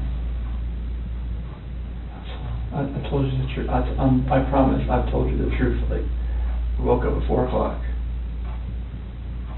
I woke up at 4 o'clock. Got dressed, got ready. 4:15, me and Shanann talk about the house, about separation. Did you guys talk about Nikki? She accused me of like, all right, well, you know, is there somebody else? Sure. I didn't say it. You denied it? Yeah. Okay. Because she brought up like, you know, like, well, was there a $68 charge on dinner the other night? Okay. Was there 2 of you? And that was with 2 of you, wasn't it? Yes. Okay. That's Nikki. Okay, so it sounds like at that time there was maybe you weren't quite ready to just say, this is everything. I couldn't say it. Okay. We were already crying hard enough. I couldn't say that. Okay. What did you say? I just told her like, this separation has to go. I want separation. Okay. Was it her idea to sell the house or yours? She initiated the realtor the week before in an email. Why? Because we were talking about the marital issues. She's like, well, you can't afford to live on her own. Well, she can't afford to live on her own, and I can't afford to live on my own. So she was like, we need to just contact Ann and see. And who'd you contact? Well, she contacted Ann, our realtor. Ann? Yeah. Okay. Would Ann say the same thing, that your wife initiated the contact? Yeah. Okay. She would. And then on Monday, I texted her to see if what she could do. Okay. And that's in there too. You probably already knew that. Tell me about the pregnancy. Was that your idea or hers? She said she was about 80-20. Well, when we did the pros and cons of it, like after she got pregnant, she told everybody that it was mainly my idea. Is that true? Yeah, I mean, I wanted a boy. Did you want to get pregnant? Hmm? Okay. And then after the fact, she said it was mainly me that wanted it, and she was about, you know, she was 70-30 against it at that point. Like, she would tell her friends that. Yeah. And I was just like, what, 70-30 against it? Like, why? Okay.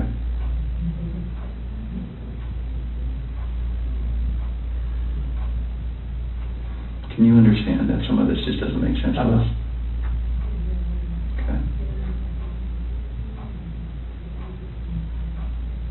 How is it possible that a woman and 2 kids are just completely gone off the face of the earth?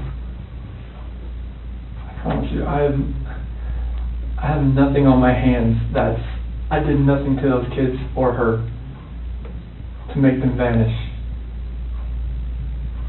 So tell me what happened then. I believe you that you did nothing on your hands. What happened? When I left, I mean, it's on video that I left and I was in my truck. I didn't like load anything into my truck besides my tools, my container, my book bag, my water jug, my lunchbox. Okay. But then what happened? I drove out of the driveway. No, before you drove out of the driveway. What happened with your wife and your kids? I didn't do anything with them. They were still in the house. Where are they? Where did they go? I don't know, sir. I really don't know. Your wife's not the type of person to vanish. I know she's not. She had 10 things on her schedule that meant she was going to be there the next day, that day, the day after that, with friends, with a doctor. Okay? She didn't leave because she wanted to. Okay. So what happened? I didn't do anything to her or the kids. Was it an accident? I didn't do anything. Was it an accident? There was no accident. I don't know if there was an accident in the house. I wasn't there for it. It's a big deal if it's an accident, because we can work with that, Chris. No. And I think that's maybe what happened. I did not cause an accident. I didn't do anything to my wife and kids. Was it a misunderstanding? There's no misunderstanding. Like, we had that talk. There was a misunderstanding where I didn't tell her about the affair. Okay. I didn't. That was the misunderstanding. Like, miscommunication, misunderstanding. Yeah. Good. But I probably should have told her right then, honestly. I mean, everything was out on the table anyways. Right. I should have just told her right then. But I didn't, because I just couldn't bring myself to do it. What was your plan? What were you going to do? I mean, how was the separation going to work? Like, once we got separated, I would get my own place, and then 50-50 split with the kids, that's what I was hoping. Mm-hmm. What about Nikki? Take it slow and just see if anything develops, like when I'm, at my own place. Okay.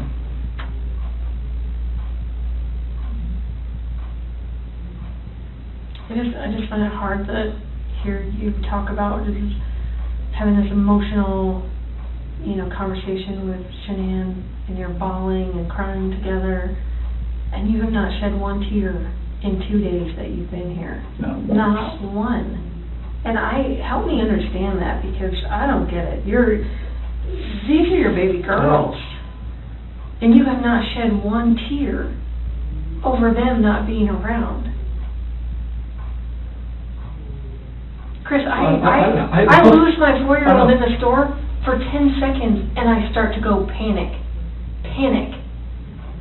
I have not seen any of that from you at all.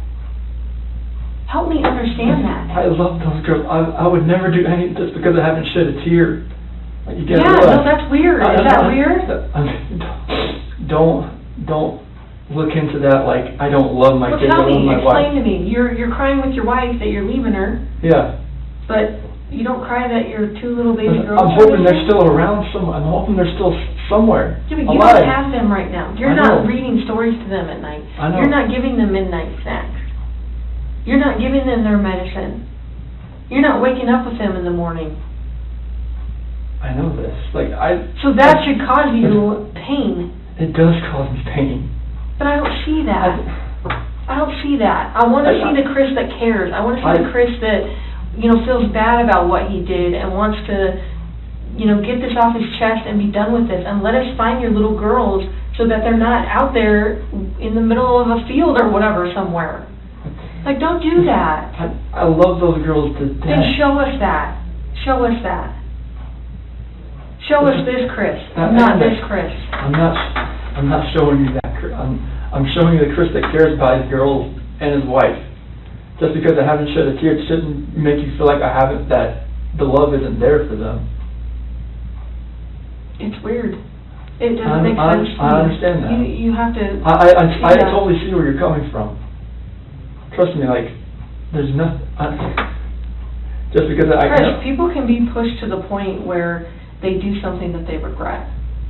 It happens every single day. I know. But part of what makes you a man is the guy that goes, I really fucked up, but this is what I did, and I'm going to pay for what I did, and I'm going to tell you what I did, and I'm going to be honest about it. Chris, we can keep talking to you once we find these girls, okay? So once we find these girls and your wife, right, no matter how we find them, no matter what condition they're in, we can keep talking to you, and you can tell us, guys, it's not as bad as it looks. And you can say, let me tell you what happened. I was never comfortable with you, Graham, or with you, Tam. No, I wasn't comfortable yet, but now that everything's known, now that these girls are found and Shanann's found, however they're found, it's okay. We can keep talking to you.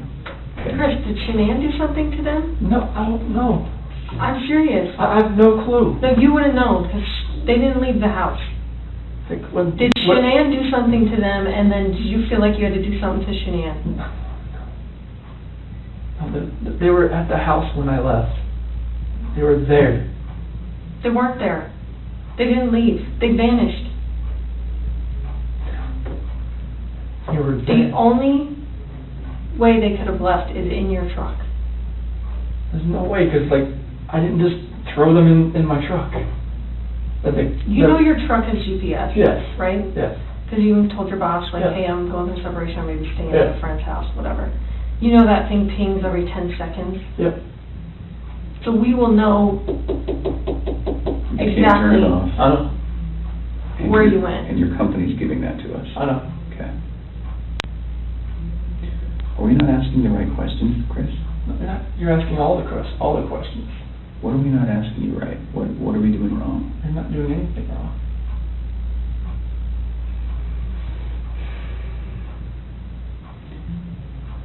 Did Shanann do something? If she did anything to these kids, we both love them with all our hearts. There's no way. It could have been an accident. Something happened in the house that you know about. You failed the polygraph test, Chris. This is not about, did you leave and your wife vanished and you didn't know anything about it. That was not what you were asked, okay? Okay. We know that something happened to all three of them. But I want to know, did something happen to these baby girls first that you had to take into your own hands and deal with? You had to clean it up for Shanann. Chris, you gotta tell us. There's something that happened to these baby girls.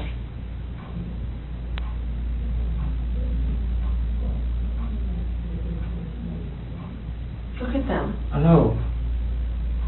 Before you came in, I was just watching videos. We have no doubt you love these girls with all of your heart. I have no doubt. But we make mistakes. And that's okay. It's what we do with those mistakes that make us who we are. Chris, it seems like you're thinking about it right now. What are you thinking about? She couldn't have.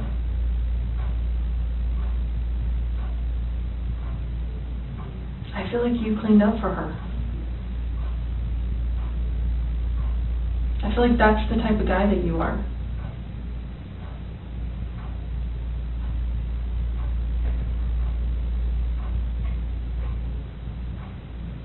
Which one of these has the breathing thing?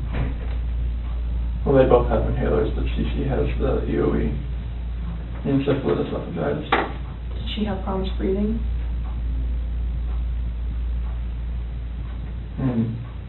Only like with her allergies and whatnot, like if she had anything next, but she's home with the endoscopies and everything and the surgeries I told you about. Do you think she had trouble breathing that night? And Shanann freaked out? And didn't want to live without her baby girl? I don't think so. Did you hear about the homicide that happened in Aurora, where the guy beat that family to death with a ball-peen hammer? The only person that survived was a 3-year-old sibling. And that sibling grew up to be a total mess. No family, no mom and dad, no brother or sister, just sort of by herself. She says, I wish I would have died with them. And there are times that people freak out. I've seen it. I mean, I've been in law enforcement for almost 20 years. I've seen it. Parents freak out and they're like, oh my God, like, I can't have my baby girls live without each other. They're best friends. They're like twins. They're, you know, they wake each other up in the morning. And I understand that. We had a mom in Castle Rock that suffocated both her baby girls. She's like, my husband was going to take them, and she's like, I just couldn't handle. I thought I was doing right by them. I thought I was saving them pain. And I get it. Why? How's she saving the pain? Because she didn't want them to have to live without their mom.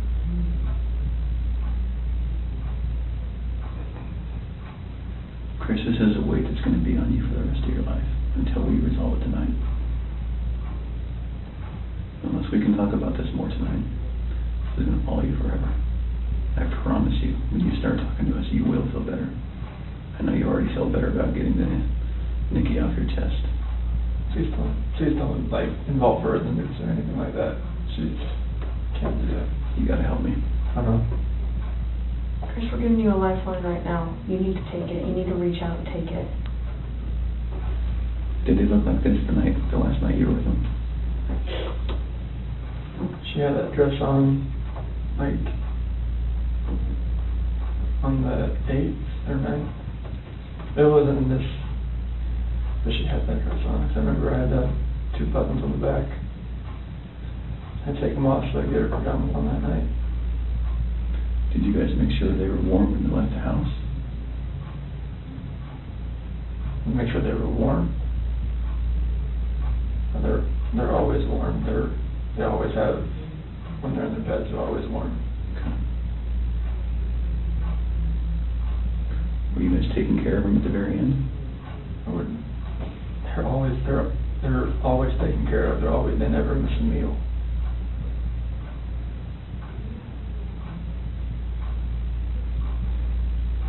Chris, you took them out of the house with their blankets and their animals.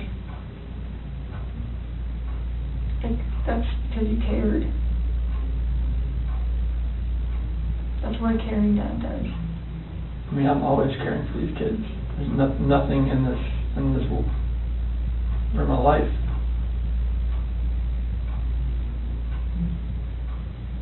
I believe that. I believe that, and I believe someone made a mistake, whether it was you or Shanann. And you either cleaned up after Shanann or you made the mistake. And I mean, I want to believe that maybe Shanann did it and you felt compelled to fix this so Shanann didn't look bad. That's what I want to believe. But I don't know, you're not telling me that, so it makes me think the worst. Like, did you do that to all 3 of them? I did not do anything to these kids. Not do anything. What did Shanann do to them? Tell us, Chris. Chicks are crazy. Can I talk to my dad or something? Absolutely. Come. Do you want to bring him in here? No, I just need to talk to my dad. Like, I flew across the country. Hey, Chris, I can't. how about this? If we brought your dad in here, would you please tell him what happened? Can I just go talk to him? I've been in here for like 5-6 hours and I'm like... Absolutely. Chris, look at me, man. It's not going to feel any better. He deserves an answer. It's your best friend. There's only one person you wanted here most, and it's your dad. Yes. What would you tell him? I love him, and I just want him to be by my side. Okay. He knows more than we do that you're a good man. And he knows as much as you want to protect your wife, Shanann. I think he would tell you to do the right thing. Before we get him... Can I go out there and talk to him? Well, I don't know that you want to do it out there, because there's a lot of people going through the halls. Should we bring him in here? I'll step out. Okay? Can you 2 minutes with him? Okay. Okay. Can we just ask a couple more questions?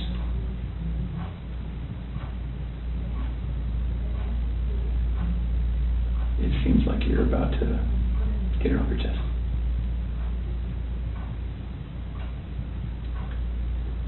Is there any way that you can help us understand more about Shanann and why maybe something happened, so that we don't get a bad picture about her? And what I mean is, what happened that night with her? As far as like after I talked to her? With the girls. Like when we were having that conversation in bed there. Mm-hmm. Like when I talked to her about the separation and the house, and she asked me about the affair, and and that's how that conversation went. Okay. She was distraught. She had like mascara running down her face, all that. I mean, it was emotional. Well, how about this? If we bring in your dad, will you promise me that you'll talk to him? I'll talk to him. Okay. Will you promise me that you'll tell him everything? Would it be easier if you told him and he told us? I don't know. Okay. don't know if that's going to be easy or not. I tend to think it's not. I think you're the type of guy that needs to take responsibility because you always have taken responsibility. You've always made the right choice. So I guess I'm just worried that if we bring your dad in here, that could distract you. What do you think? Distract me from like talking to you? Yeah. I just need to talk to him. Okay. All right. I know you'll do the right thing. I do. I don't know how long it's going to take. I think that you need to think a little bit more about that. Okay? And you need to realize that your dad is not going to stop loving you no matter what you tell him. You are his child, and he will not stop loving you. Never. Ever. And this is not the last chapter in anyone's story. At all. Okay?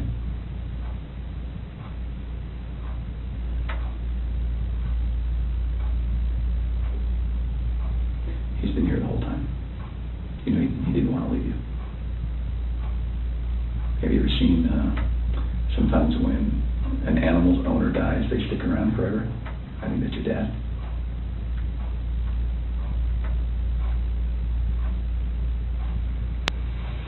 Poor guy didn't want to leave today, okay? So, keep that in mind. He wants to hear it all.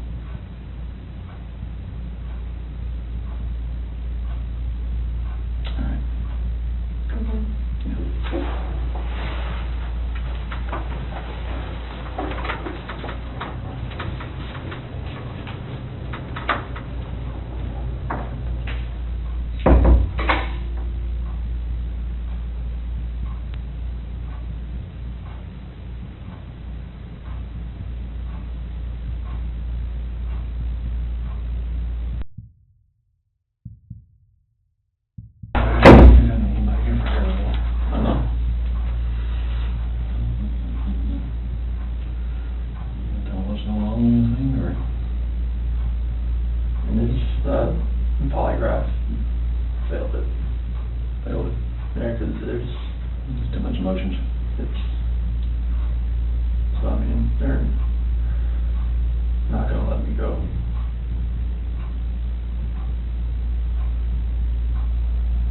Is there any reason why they shouldn't?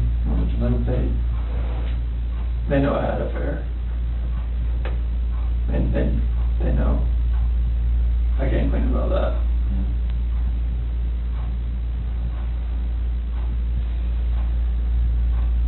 They know you had an affair.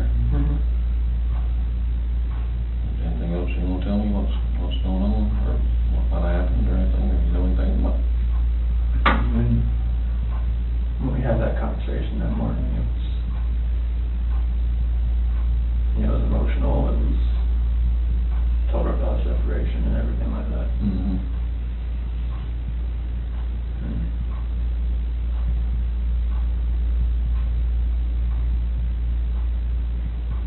What happened after that? I mean, I went downstairs and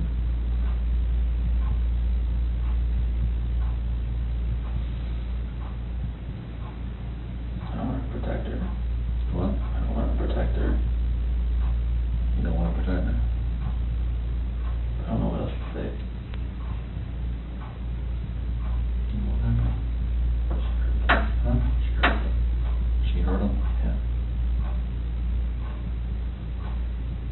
And then I What now? taught not her. You hurt her. Did they leave after that, or what happened? So she started hurting the kids. Paper.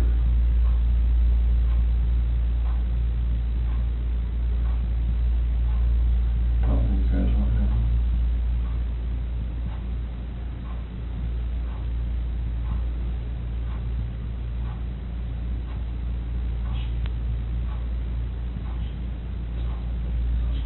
What?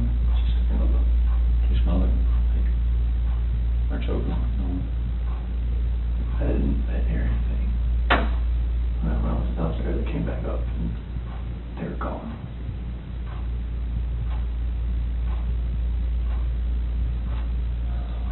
don't know, like me talking to her about that.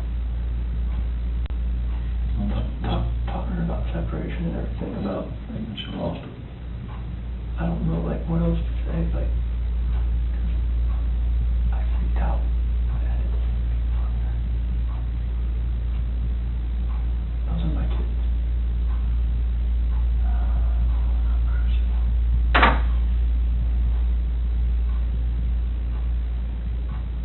So she, it's not at that one time, you were leaving the place and going to work.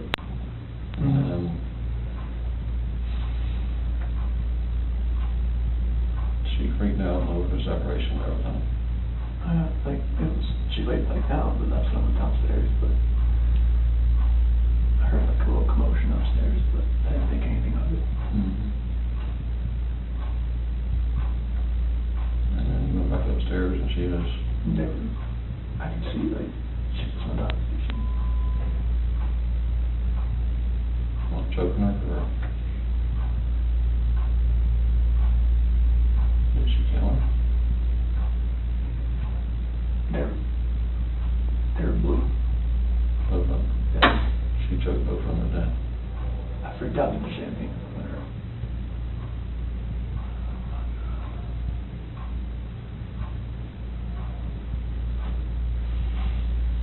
I don't know what to say. I don't know what to say though.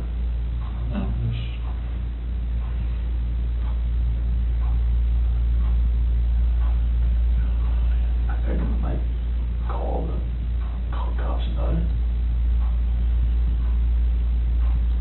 So when you do all the bodies off or something?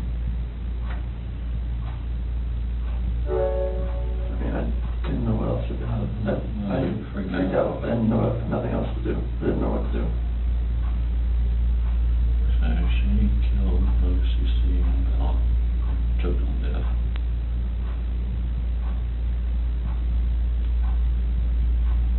You lost it and choke her or...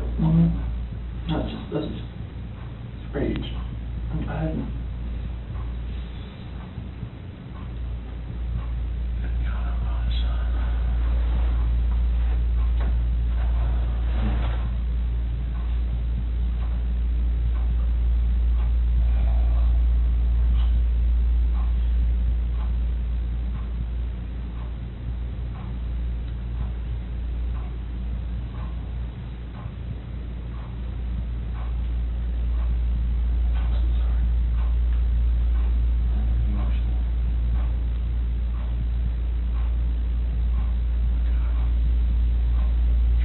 Like, in her heart, I know she knew about the affair. She just was waiting for me to say something and for me to deny it again. I think she just lost it. That's when she went off and told her about it. And that's when the crying, like, happened. And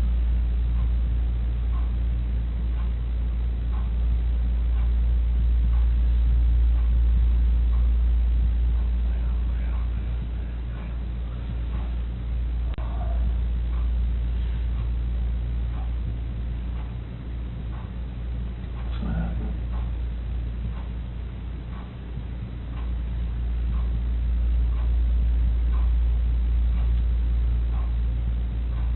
She lost it.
She was hoping we'd go to counseling or something. I didn't like the counseling.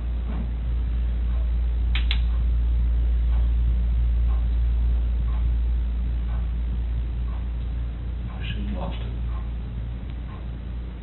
And another separation. Did she break up the affair that morning too?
With you, okay?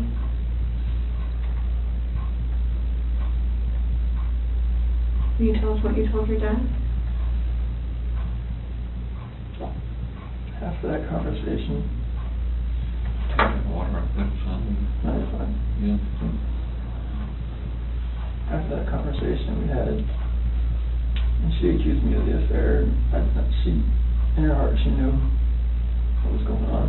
And she knew about the dinner the other night. It was too much for just me.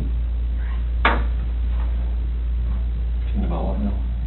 When I told her I went to a Rockies game, I went out to bed.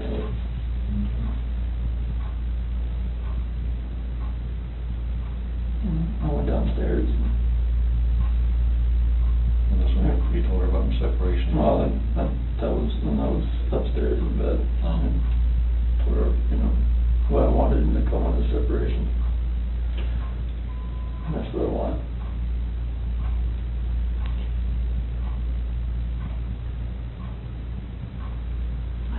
I went downstairs and started started packing up a few things. And I heard a couple things upstairs, but I didn't think anything of it. I continued to just, my own thing and get ready to get everything packed up.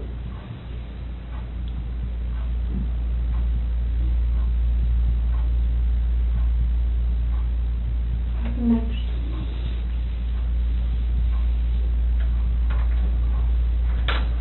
I went upstairs and I was going to talk to her again. And I saw on the monitor, Bella's covers were like pulled off and she was just laying there. She was just hot.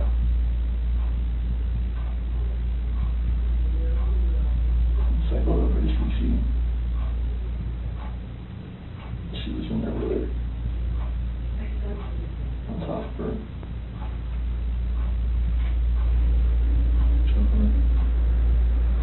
Freaked out. I ran in there and got on top of her.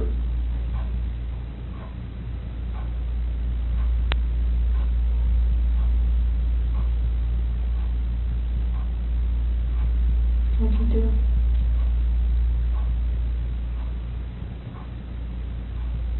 She's blue.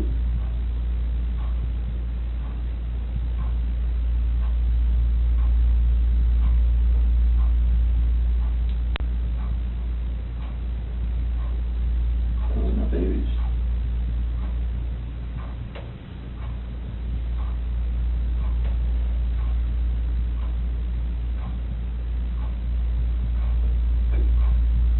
Those are my kids.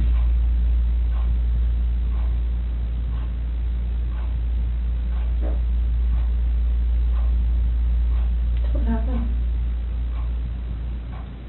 There's something there. Who, Shannon?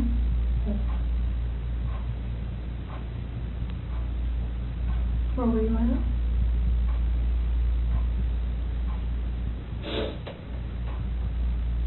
Right there.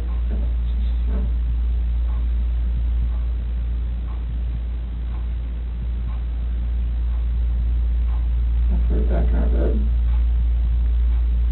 Shannon. In your bed? Okay. What happened next? I don't know what to do. I have no idea what to do. I was shaking.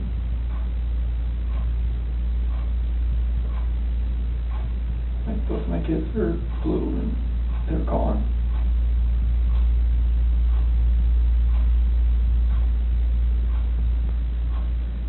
And I'm just like blind, just I'm not that person, like I'm just like she hurt my kids.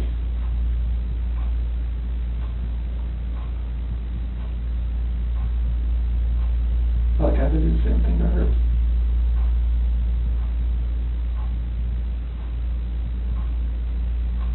What happened after she was in your bed?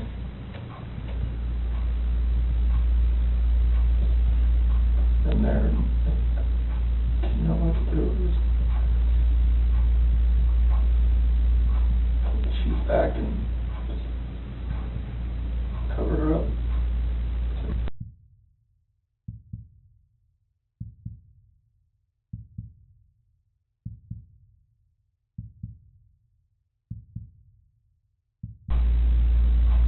Didn't know what to do.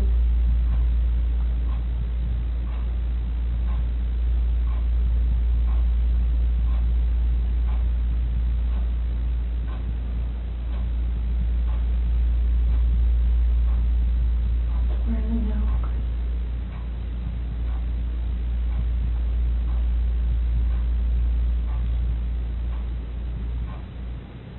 To find your babies.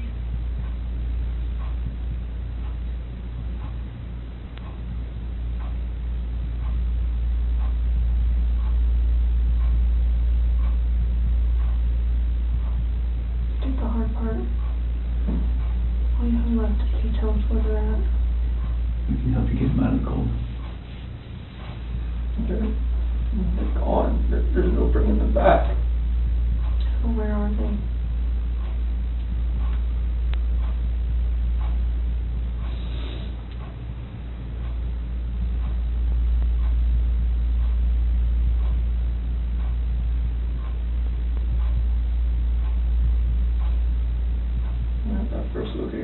2 that day.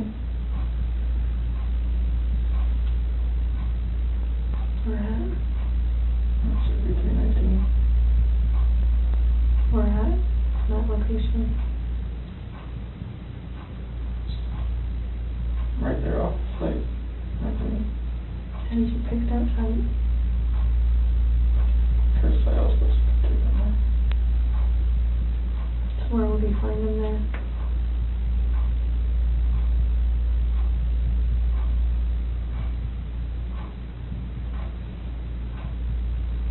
I didn't know what to do. I know. I didn't know what to fucking do. Like, none of this made sense. Why would she hit my fucking girls?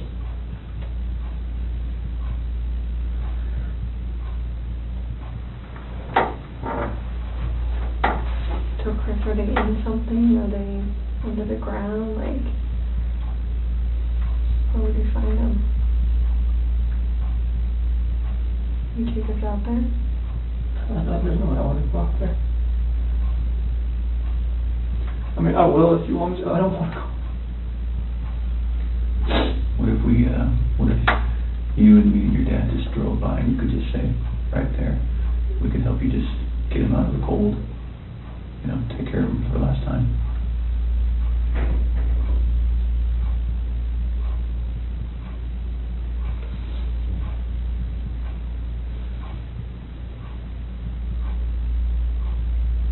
I'm sorry. I know you are. I know you are.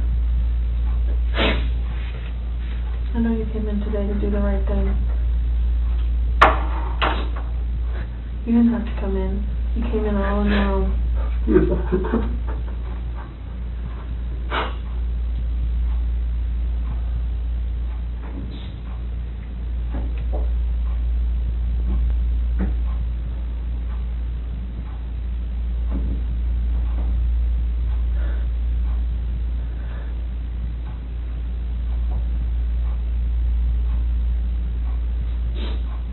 Don't think anything less than me. What? Just please don't think anything less than me. Talk to my dad.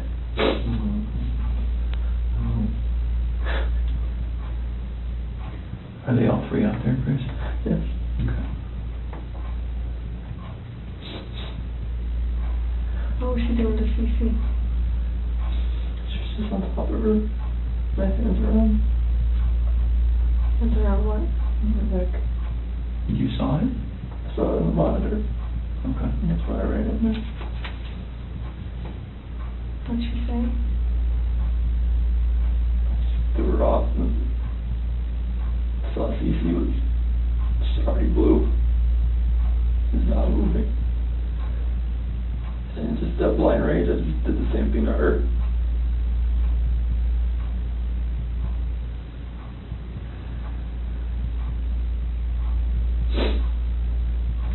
Did you ever go into Bella's room? Just pushing it back in. That's no. When I saw her on the monitor, the way she was laying, the bed just sprawled out.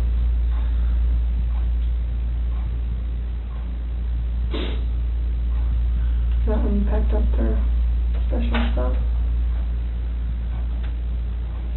So where'd you put them? Get them out there. In the truck. Which part? Driver's side rear. In the passenger compartment? Driver's side in the rear. Right behind my seat.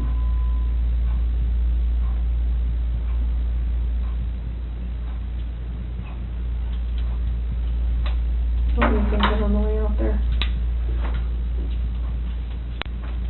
There's... And the babies are gone. And I put my hands around my wife's neck and did that same thing.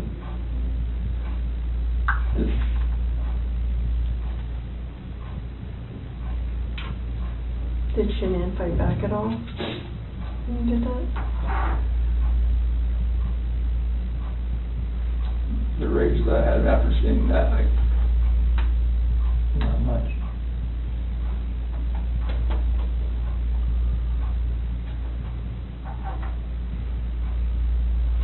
Shanann was dead.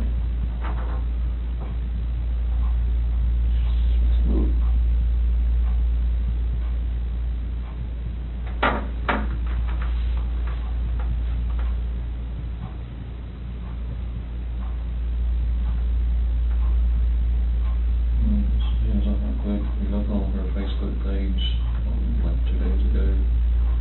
They had this like 4 or 5 foot long baby doll. She had it laying on the couch with a sheet over it. She ended? Yeah. Before any of this happened. Yeah. That's a good point. So I'm thinking it's not a plan. I don't know. That's a very good point. If I can't see it now, I'm blocked on there. If you look on their Facebook page. What did it say, or what was the It caption? said, what do you say to this? Something similar to that. And a tall baby doll about that tall was laying on one of our couches and had a sheet over it across the head all the way up. You can see his feet hanging out. Saying like Bella had done that. The kid went through that. Do you remember that, Chris? What do you think? Just make fun of it. Thought it was funny. Did Bella do it? I don't know. I don't remember. I don't think so. But I don't catch it up. I don't think she would do something like that. I've seen them have their dolls and stuff out on the floor and just covering up waist and stuff and something like that. But then covering their head and everything up like What? Like a body laying there or something.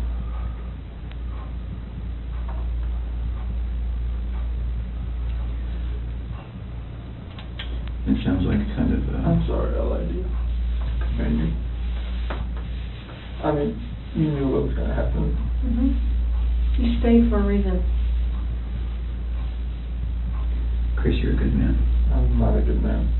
Well, you stayed. You wanted to talk. You knew it was going to be hard, and you still stayed. That's what a good man does. Stayed here for 6 hours and 11 minutes before. Just staring you in the face. We're glad you did. I can see when the rage would come out and see if the kid's dead. You don't know. You don't know when you look at you come out and see it move.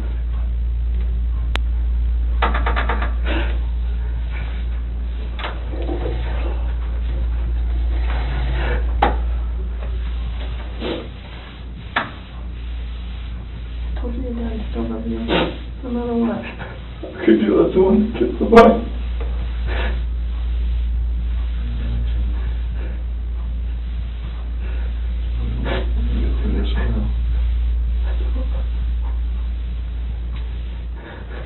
Hey, Chris. Nothing will ever be the same again.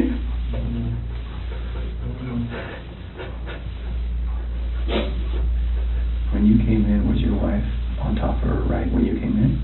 So you saw it in person? Because I saw the mom and that's why I rushed in. So I went in there to talk to her again.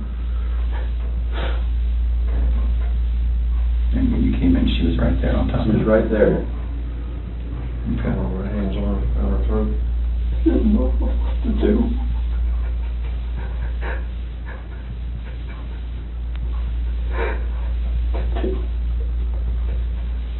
Are you trying to say it, Cece?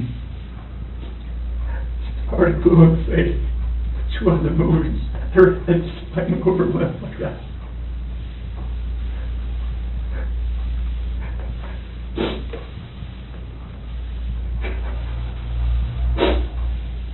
So where did you put them out there, Chris? That's really important.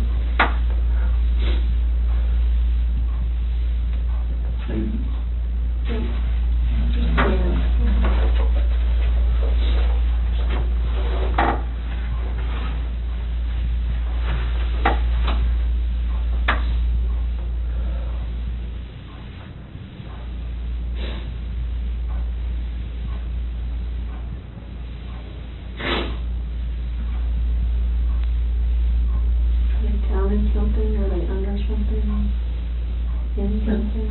I didn't know what else to do. I know, so tell me what you did. I know. I didn't know what else to do. I was so scared. I know. It's like, my wife just did this, and I just did that. What do I do? Right.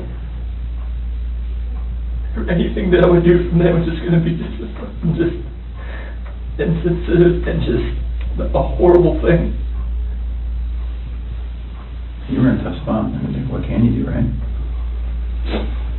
Sometimes your body just kind of takes over and...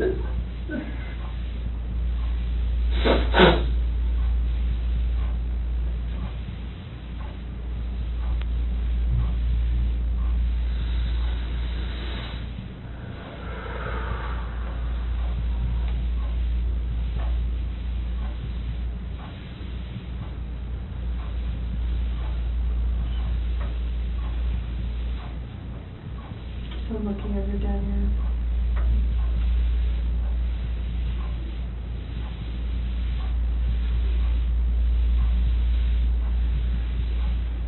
Can you show us?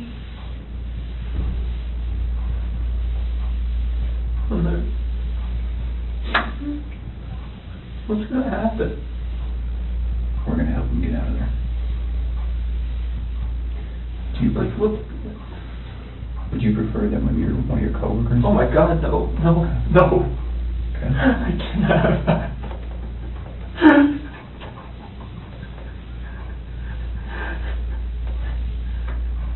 We're afraid of You said that you're about to become a good man. They're going to see this. You're like, what the fuck did you do, Chris? Like, what? Like, why didn't you just go to college to begin with? Well, they weren't in your shoes. They don't know. I don't. They weren't living your life. I know, but still, it's like... People are going to... I can never, like... We'll just go little steps at a time. How about that?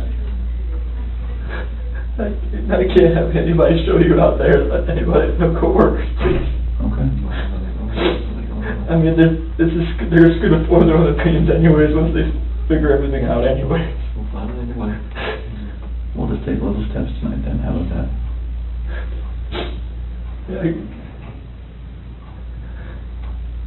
do you have to have any of them with you? No? No. We prefer you. Can you and me and Tammy and Ronnie get in the car and just drive out there? Just take general direction. You just point it? Take it from there. Chris, I know they're gone, but they're still your babies. And you're still their dad. And you don't want them out there. I don't want them out there. And you don't want someone else to find them out there.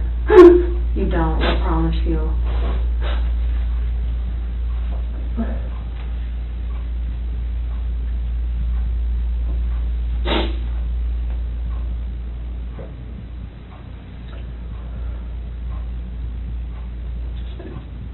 It'll take us.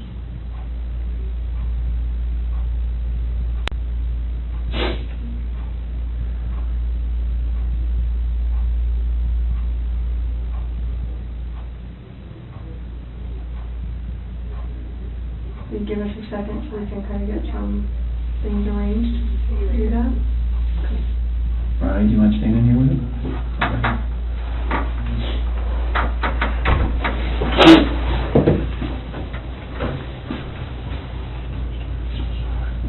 What the fuck is this?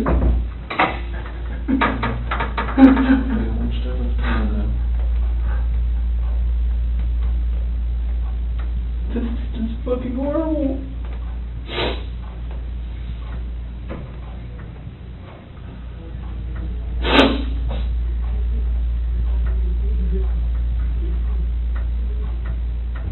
The problem is I don't even know if they believe me or not.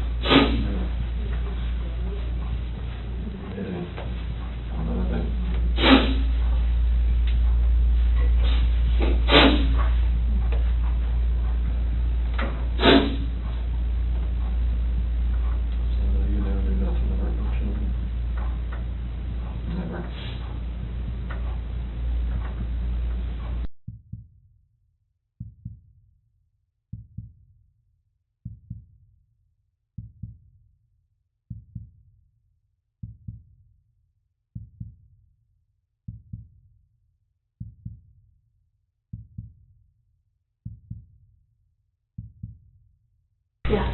I'm gonna have to text my daughter, have her go to my house before my wife finds out.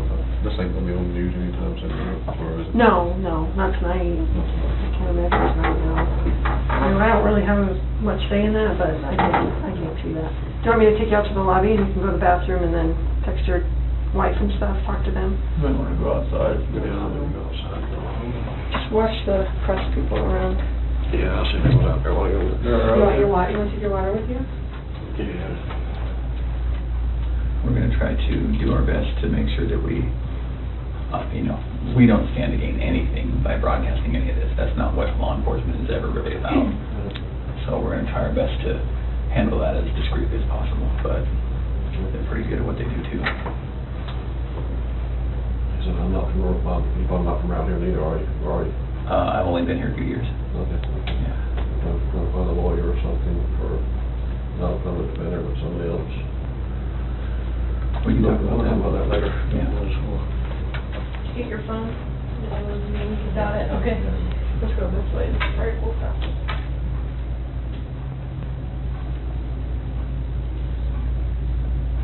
So if you're for it, we'll talk a little bit more. I think we have a picture of, is it Survey 319? I think we have a picture. Kind of walk you through that. I'm sure you have a ton of questions for us about, how your night, month, and week is going to look. So Tammy, I was just telling him, I wanted to show him that picture. Yeah. And then we're going to talk a little bit about how the rest of the night's going to go. That looks familiar to you? What is that? It's the PRC Survey 319. Okay. Whereabouts is Shanann and the girls? How old is this picture? Today. That's today.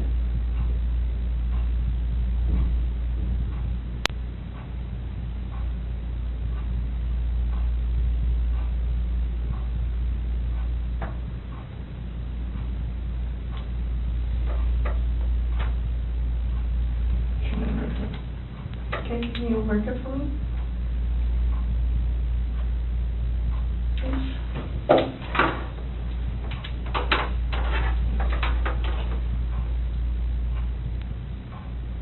I think it's the paper, it's just kind of, the S for Shanann, okay, and where are the girls at? Here. In these? Mm-hmm. So which one is, do you know which one?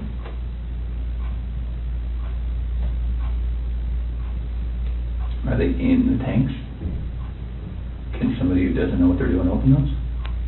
Okay, it's easy to open them. What's in the tanks? It's a mixture of oil and water.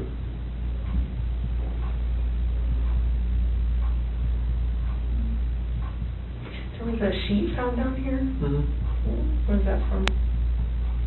That was what Chanel was wrapped in. What about the girlies? What were they wrapped in? Just in their pajamas? Not with their blankets or anything? Where did their blankets and toys and stuff go? Probably flew away in the wind or something right here. Where did you set them or put them? It was right here, but So, how did you dig this out? I'm assuming that's under dirt. How did you dig that? it's a shovel in the back of my truck. That's what I always have. It's like a work shovel? Is it still there?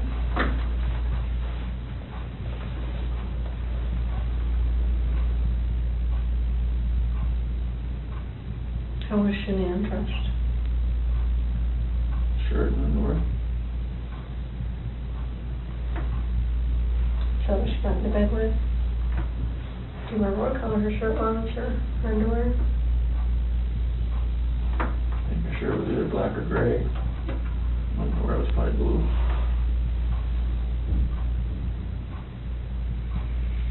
How much time passed, do you think, from the time that she was back in the bed until you put them in the truck?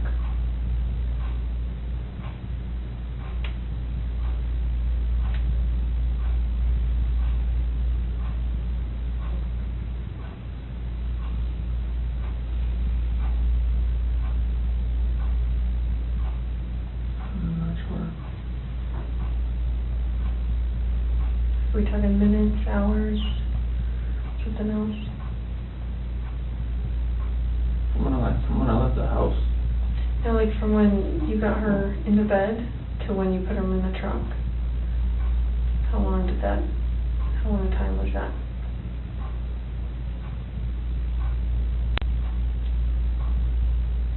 So like from when pushing her in my truck, from the bed to the truck.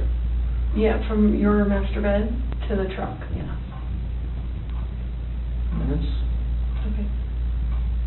Because you talked about covering her up or something. Yeah. And the sheet.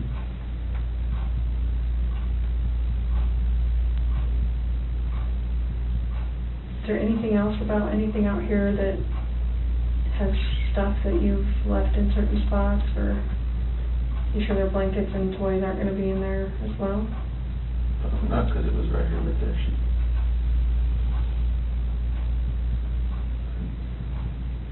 Can you do me a huge favor and just write your name on the bottom? Just so I know that we didn't make those marks. I'm just going to write the date on it, okay? 8/15/18 at 5:56. Was your wife wearing any shorts or pants or anything, just under? Okay. Do you remember what they look like? Blue. Okay. Okay. And the girls, do you remember what their pajamas were? They're both nightgowns. Okay. Celeste, I think, was that pink one with the like curves on it. Okay. I think Bella's was their unicorn or believe on it or something. Okay. So it sounds like, it feels like to me, now we know pretty well how to go get them. Is there anything else we need to know?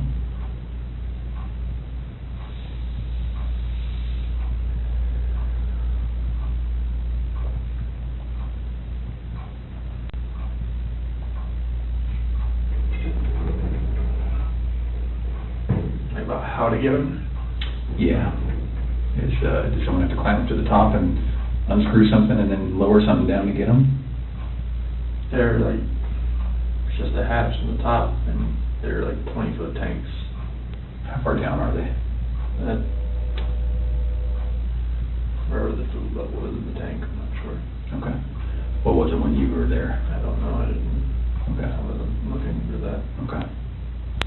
All right. You may go out there or no? I don't think so. Would you prefer not to? I didn't know if you needed help getting there. Yeah, I don't know. I think once we got that picture, because we didn't really know how much about the location that the other police officers knew, but it sounds like they knew somehow right how to get to 319. So, and I think that's how they got that picture.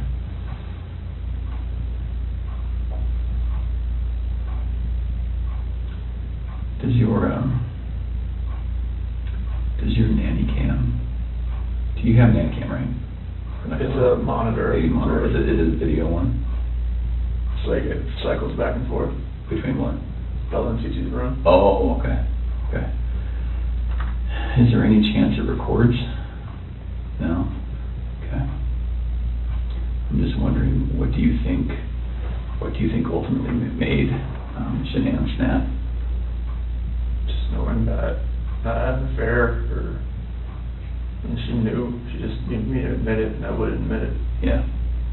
Okay.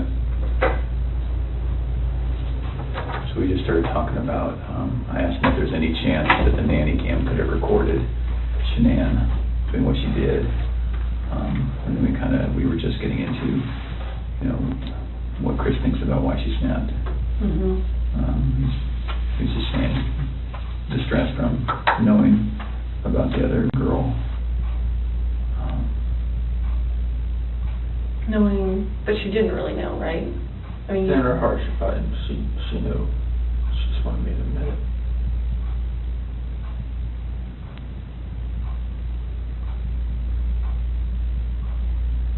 Can we talk about a couple tough things?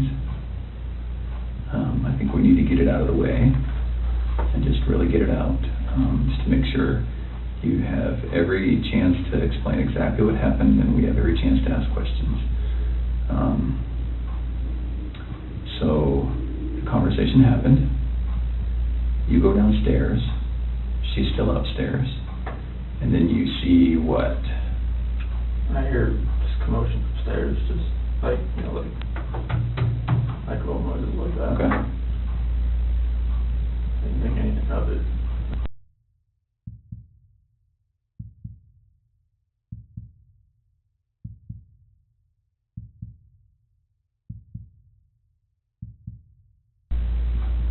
So I go back up and just talk to her again, maybe real fast. And go into their room, her master bedroom. She wasn't in there. Okay. You went there first? Yeah. And why did you go up again? Just to go up and talk to her again. Oh, okay. So it's not as though that noise made you run up, you just thought. No, I didn't Okay. grab anything to register with me for that. I just looked in the monitor and it was on Bella. And where is the monitor? Where's the screen that you look at? Is it up or downstairs? It's upstairs. Oh, okay, so you go upstairs, look at the monitor. Yeah, everything's right beside the bed. Oh, your master bed. Okay. Yeah, All right. beside the bed. So she's not in her bed. It's still right there. Okay. She wanted to look at it. And it was on Bella. Her covers were pulled back. She was just sprawled out laying there. And then it cycled over. So they got 3, 4, 5 second like interval between when it cycles from room to room. And it cycled over to Susie's room. And that's when I saw her on top of her. That's when I ran in. Okay. So can we talk about, again, it's very, very hard to talk about, but it's good to make sure that we understand. We don't want anything to be incorrect or inaccurate or anything like that. Was your wife on top of Cece? What did that look like? I mean, was she straddling her? Okay. And where were they? In the bed. On the bed. And so your wife was on top. Was she doing this? That's when I was walking up from the back. Okay. So you saw from the back? Yeah. Okay. But she was doing this? It looked like it was like this. Yeah, okay. And then was Cece face up, face down, what? Off to the side. Oh, she was laying on her side? Okay. And that's when I pulled her off. And okay. She was limp and she was blue. Okay. There was no movement at all. Oh, she was limp and blue, or limping and blue? Limp and limp and blue. Okay. It's like her body was like, right. You pick her arm up and it sure. just falls. Okay. And then what happened? I looked at her and I just got on top of her and you got on top of Shanann? Did the same thing. Okay. Did you have to knock her down? No. She was already on the ground? I just pulled her off on the bed. Oh, kind of one movement? Yeah. Okay, so it's not as though you pulled her off? No, like I went up, pulled her down and did that. I didn't know, I lost it. Sure. Okay. So Shanann was laying on the ground? On the bed. On the bed? Yeah, like when she was on top of the seat, I saw what was happening. I pulled her, went down. I was on the bed. How big is the bed? What kind of size is it? Full, clean, you know? I think it's probably a queen of some sort. Okay. I have a picture of it somewhere, I think.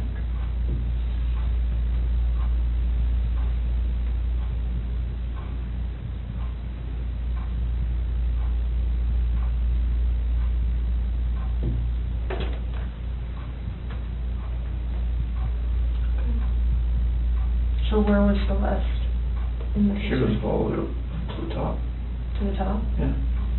And I went in and pulled Shanann down. It was crossways. Like So she was laying this way.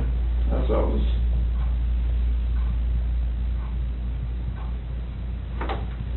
Okay. Well, that's key room.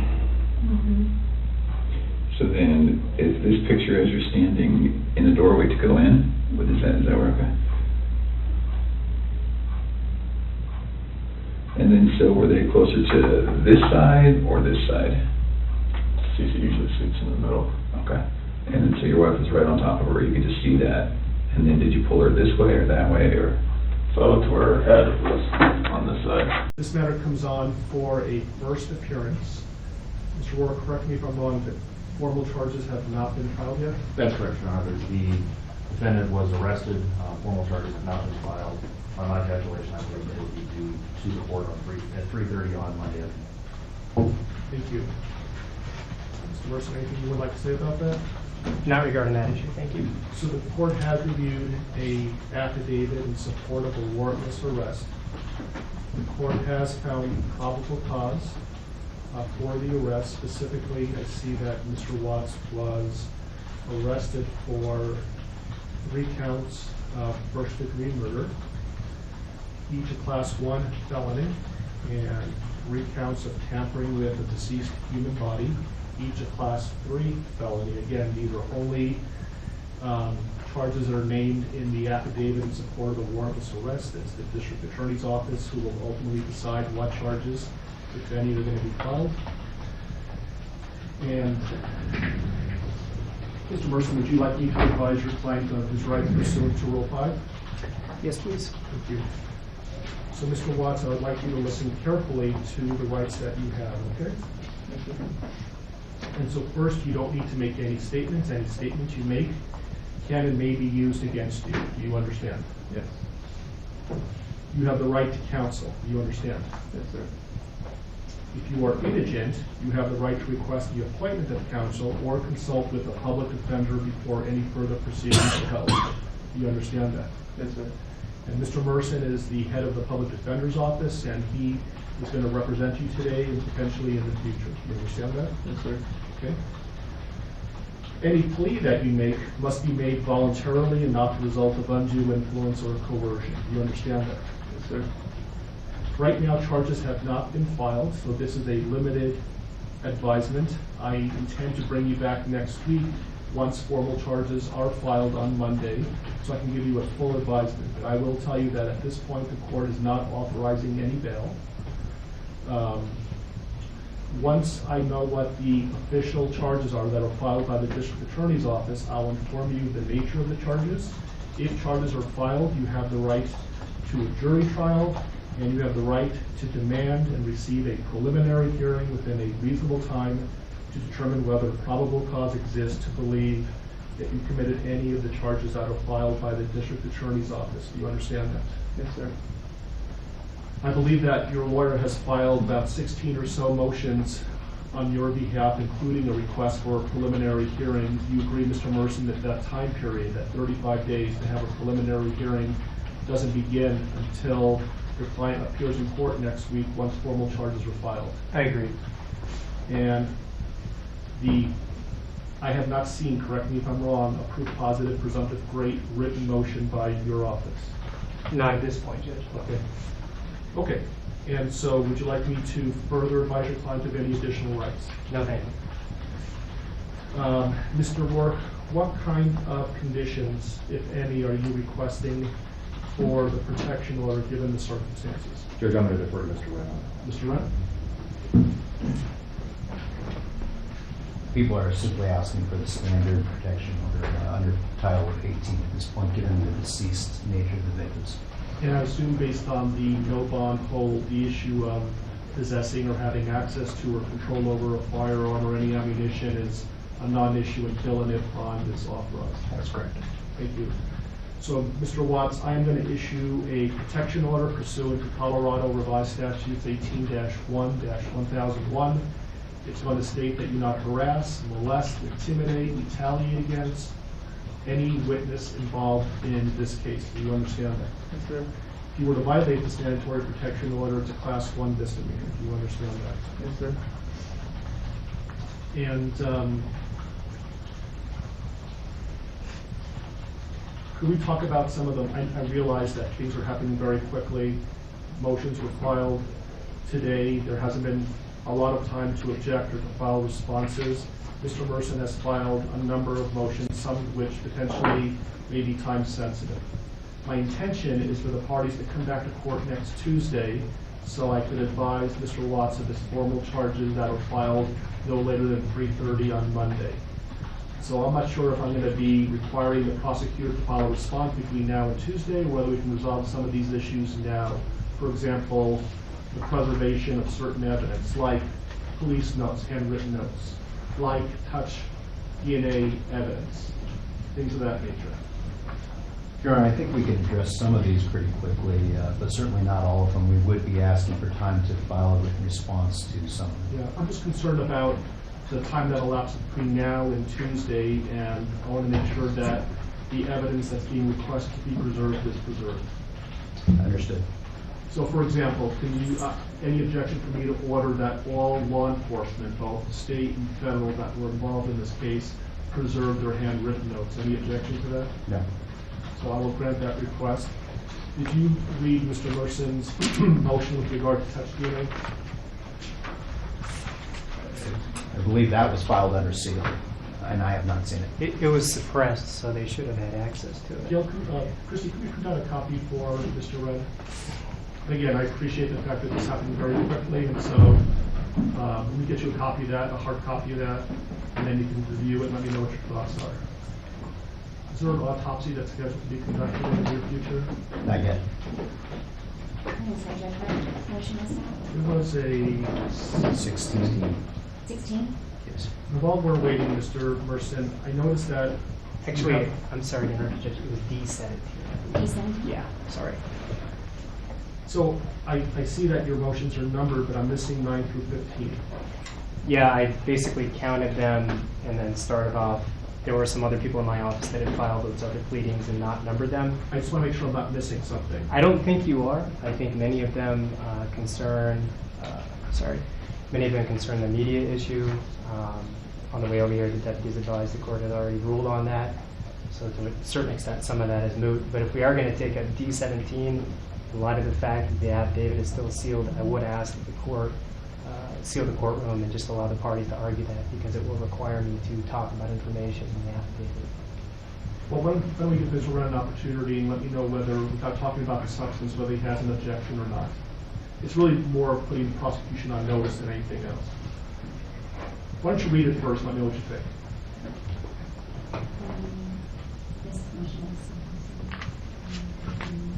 You can give it to the prosecution.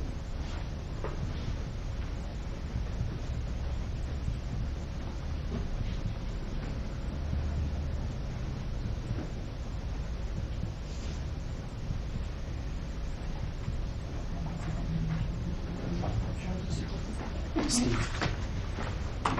Extra. I might. It was one of the...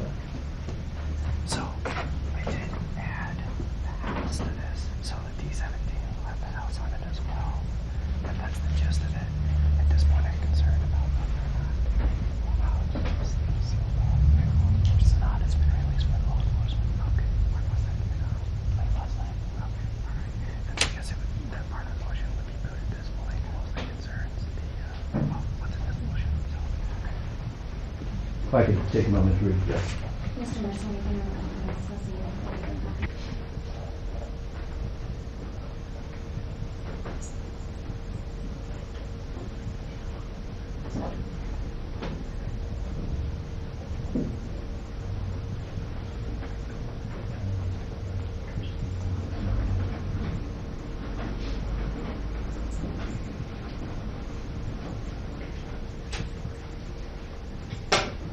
Mr. Wren.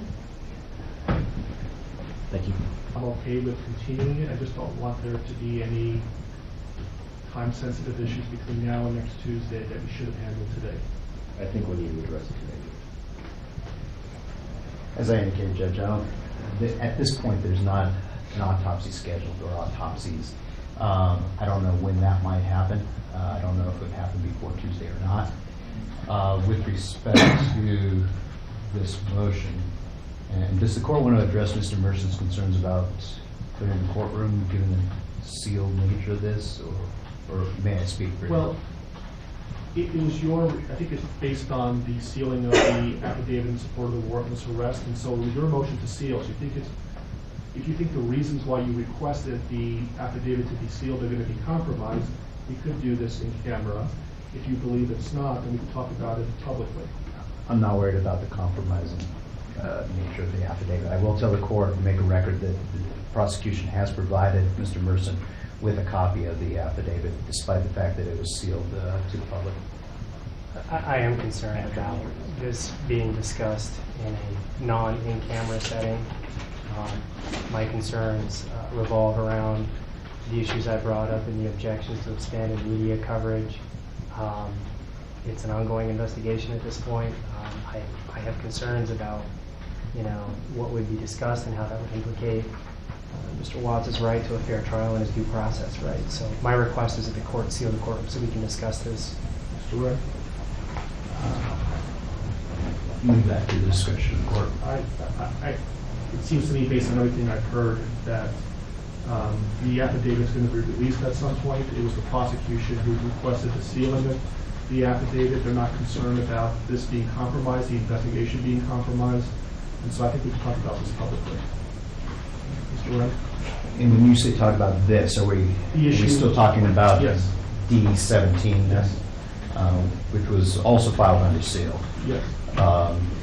So with respect to paragraph number 3, Judge, our concerns relate to the way this is worded.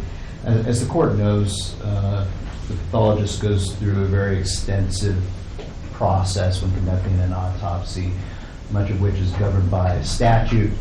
I think most of what he's asking for is standard procedure for an autopsy conducted in this jurisdiction and would be done. However, I have concerns about the way this is phrased in that it orders collection of trace DNA and touch DNA from certain areas of bodies that at this point we don't even have, frankly. Second, we don't know if that trace DNA is going to even exist if we have the bodies. So there's no way to order us to find something that may or may not exist. I think when I read the motion, it essentially is putting the prosecution on notice that at some point they may be in possession of exculpatory evidence, and it's their duty to make reasonable efforts to preserve that and ultimately provide that to the defense. And so I think they're on notice by the mere fact that we're talking about this, that Mr. Wren got a copy of the motion, and if this becomes an issue later on, we can litigate this, and there's some pretty significant sanctions for the destruction of exculpatory evidence. Okay, so that will be the ruling of the court. Your Honor, may I ask one clarifying question? Because the way that the motion is titled talks about the collection of touch or trace DNA at 2825 Saratoga Trail as well as during the autopsy, but the body of the motion does not.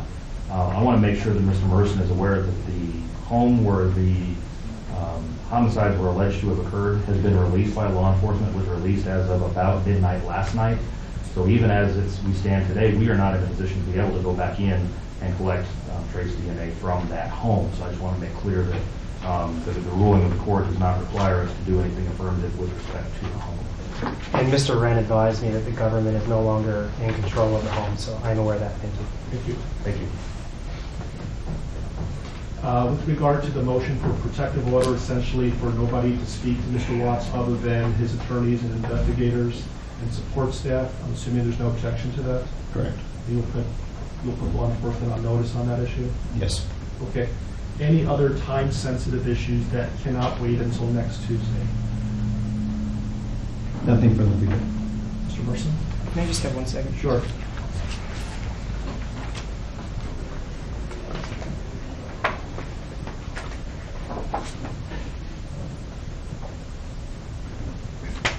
Nothing further. Thanks, Judge.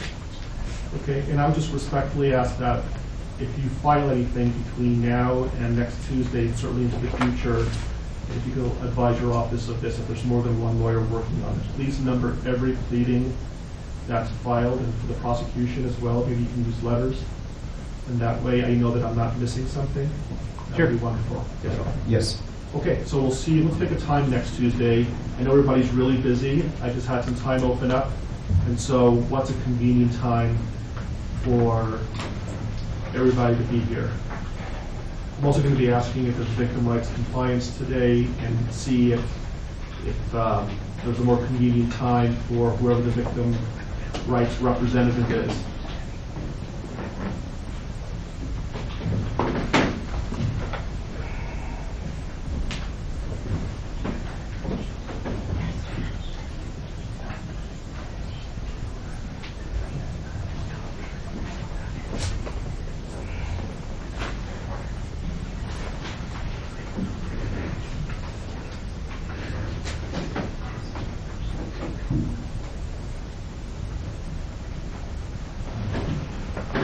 we have been in communication with the family of the victims.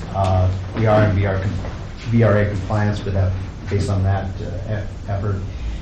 At this point, we don't have any specific times that are good or bad for the family, but we will certainly contact them as soon as we leave and clarify their availability for next Tuesday. How about the attorneys? What's a good time for you to be here on Tuesday?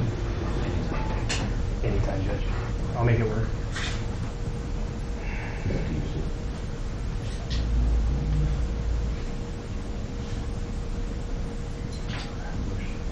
The motion's hearing in Division 12 at 2 o'clock. That'll probably last an hour, otherwise I'm free. About 10 o'clock. That's fine. Okay. So the plan is next Tuesday, 10 o'clock, we're going to know whether the prosecution filed formal charges or not, and the deadline for that would be Monday at 3:30. I will give Mr. Watts a more detailed advisement, and then we'll decide what the next step is going to be. Does that work for everybody? Yeah, one more thing. Yes. I would just ask the court order that the prosecution give the defense notice as to if an autopsy is to be scheduled, when that is scheduled, so that we can file the appropriate motions. I think you can appreciate why we would want notice of that. Yes. Any objection to that? Not as to the notice issue. Yeah, I'm not going to be ordering that they, at this point, I'm not ordering that they be allowed to be present during the autopsy. Why don't we say 48 hours notice? Is that reasonable? Yes, and if I learn that information over the weekend, I'll email Mr. Mercer. Okay with you, Mr. Mercer? That's fine, thank you. They wouldn't do the autopsy over the weekend, though, would they? No, I don't believe so. They would? They're going to try to get it done soon. So 48 hours is probably not going to be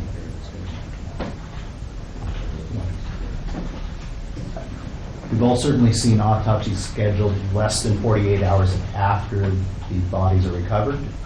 So we will do our best to comply with the notice requirements as soon as we learn the information. Who would be making the decision on when to perform an autopsy? The coroner's office. So can you communicate with them that there's an order that there would be 48 hours notice, and if they, for whatever reason, can't comply with that, you'll let Mr. Mercer know? Is the court ordering that the autopsy not be conducted earlier than 48 hours after the recovery of the bodies? No. Okay. What I'm saying is I'm ordering that you notify the coroner that there's an order that Mr. Mercer is entitled to 48 hours notice, and if they are intending to perform the autopsy sooner than that, they need to let you know before it starts, so you can give Mr. Mercer reasonable notice. Yes, sir.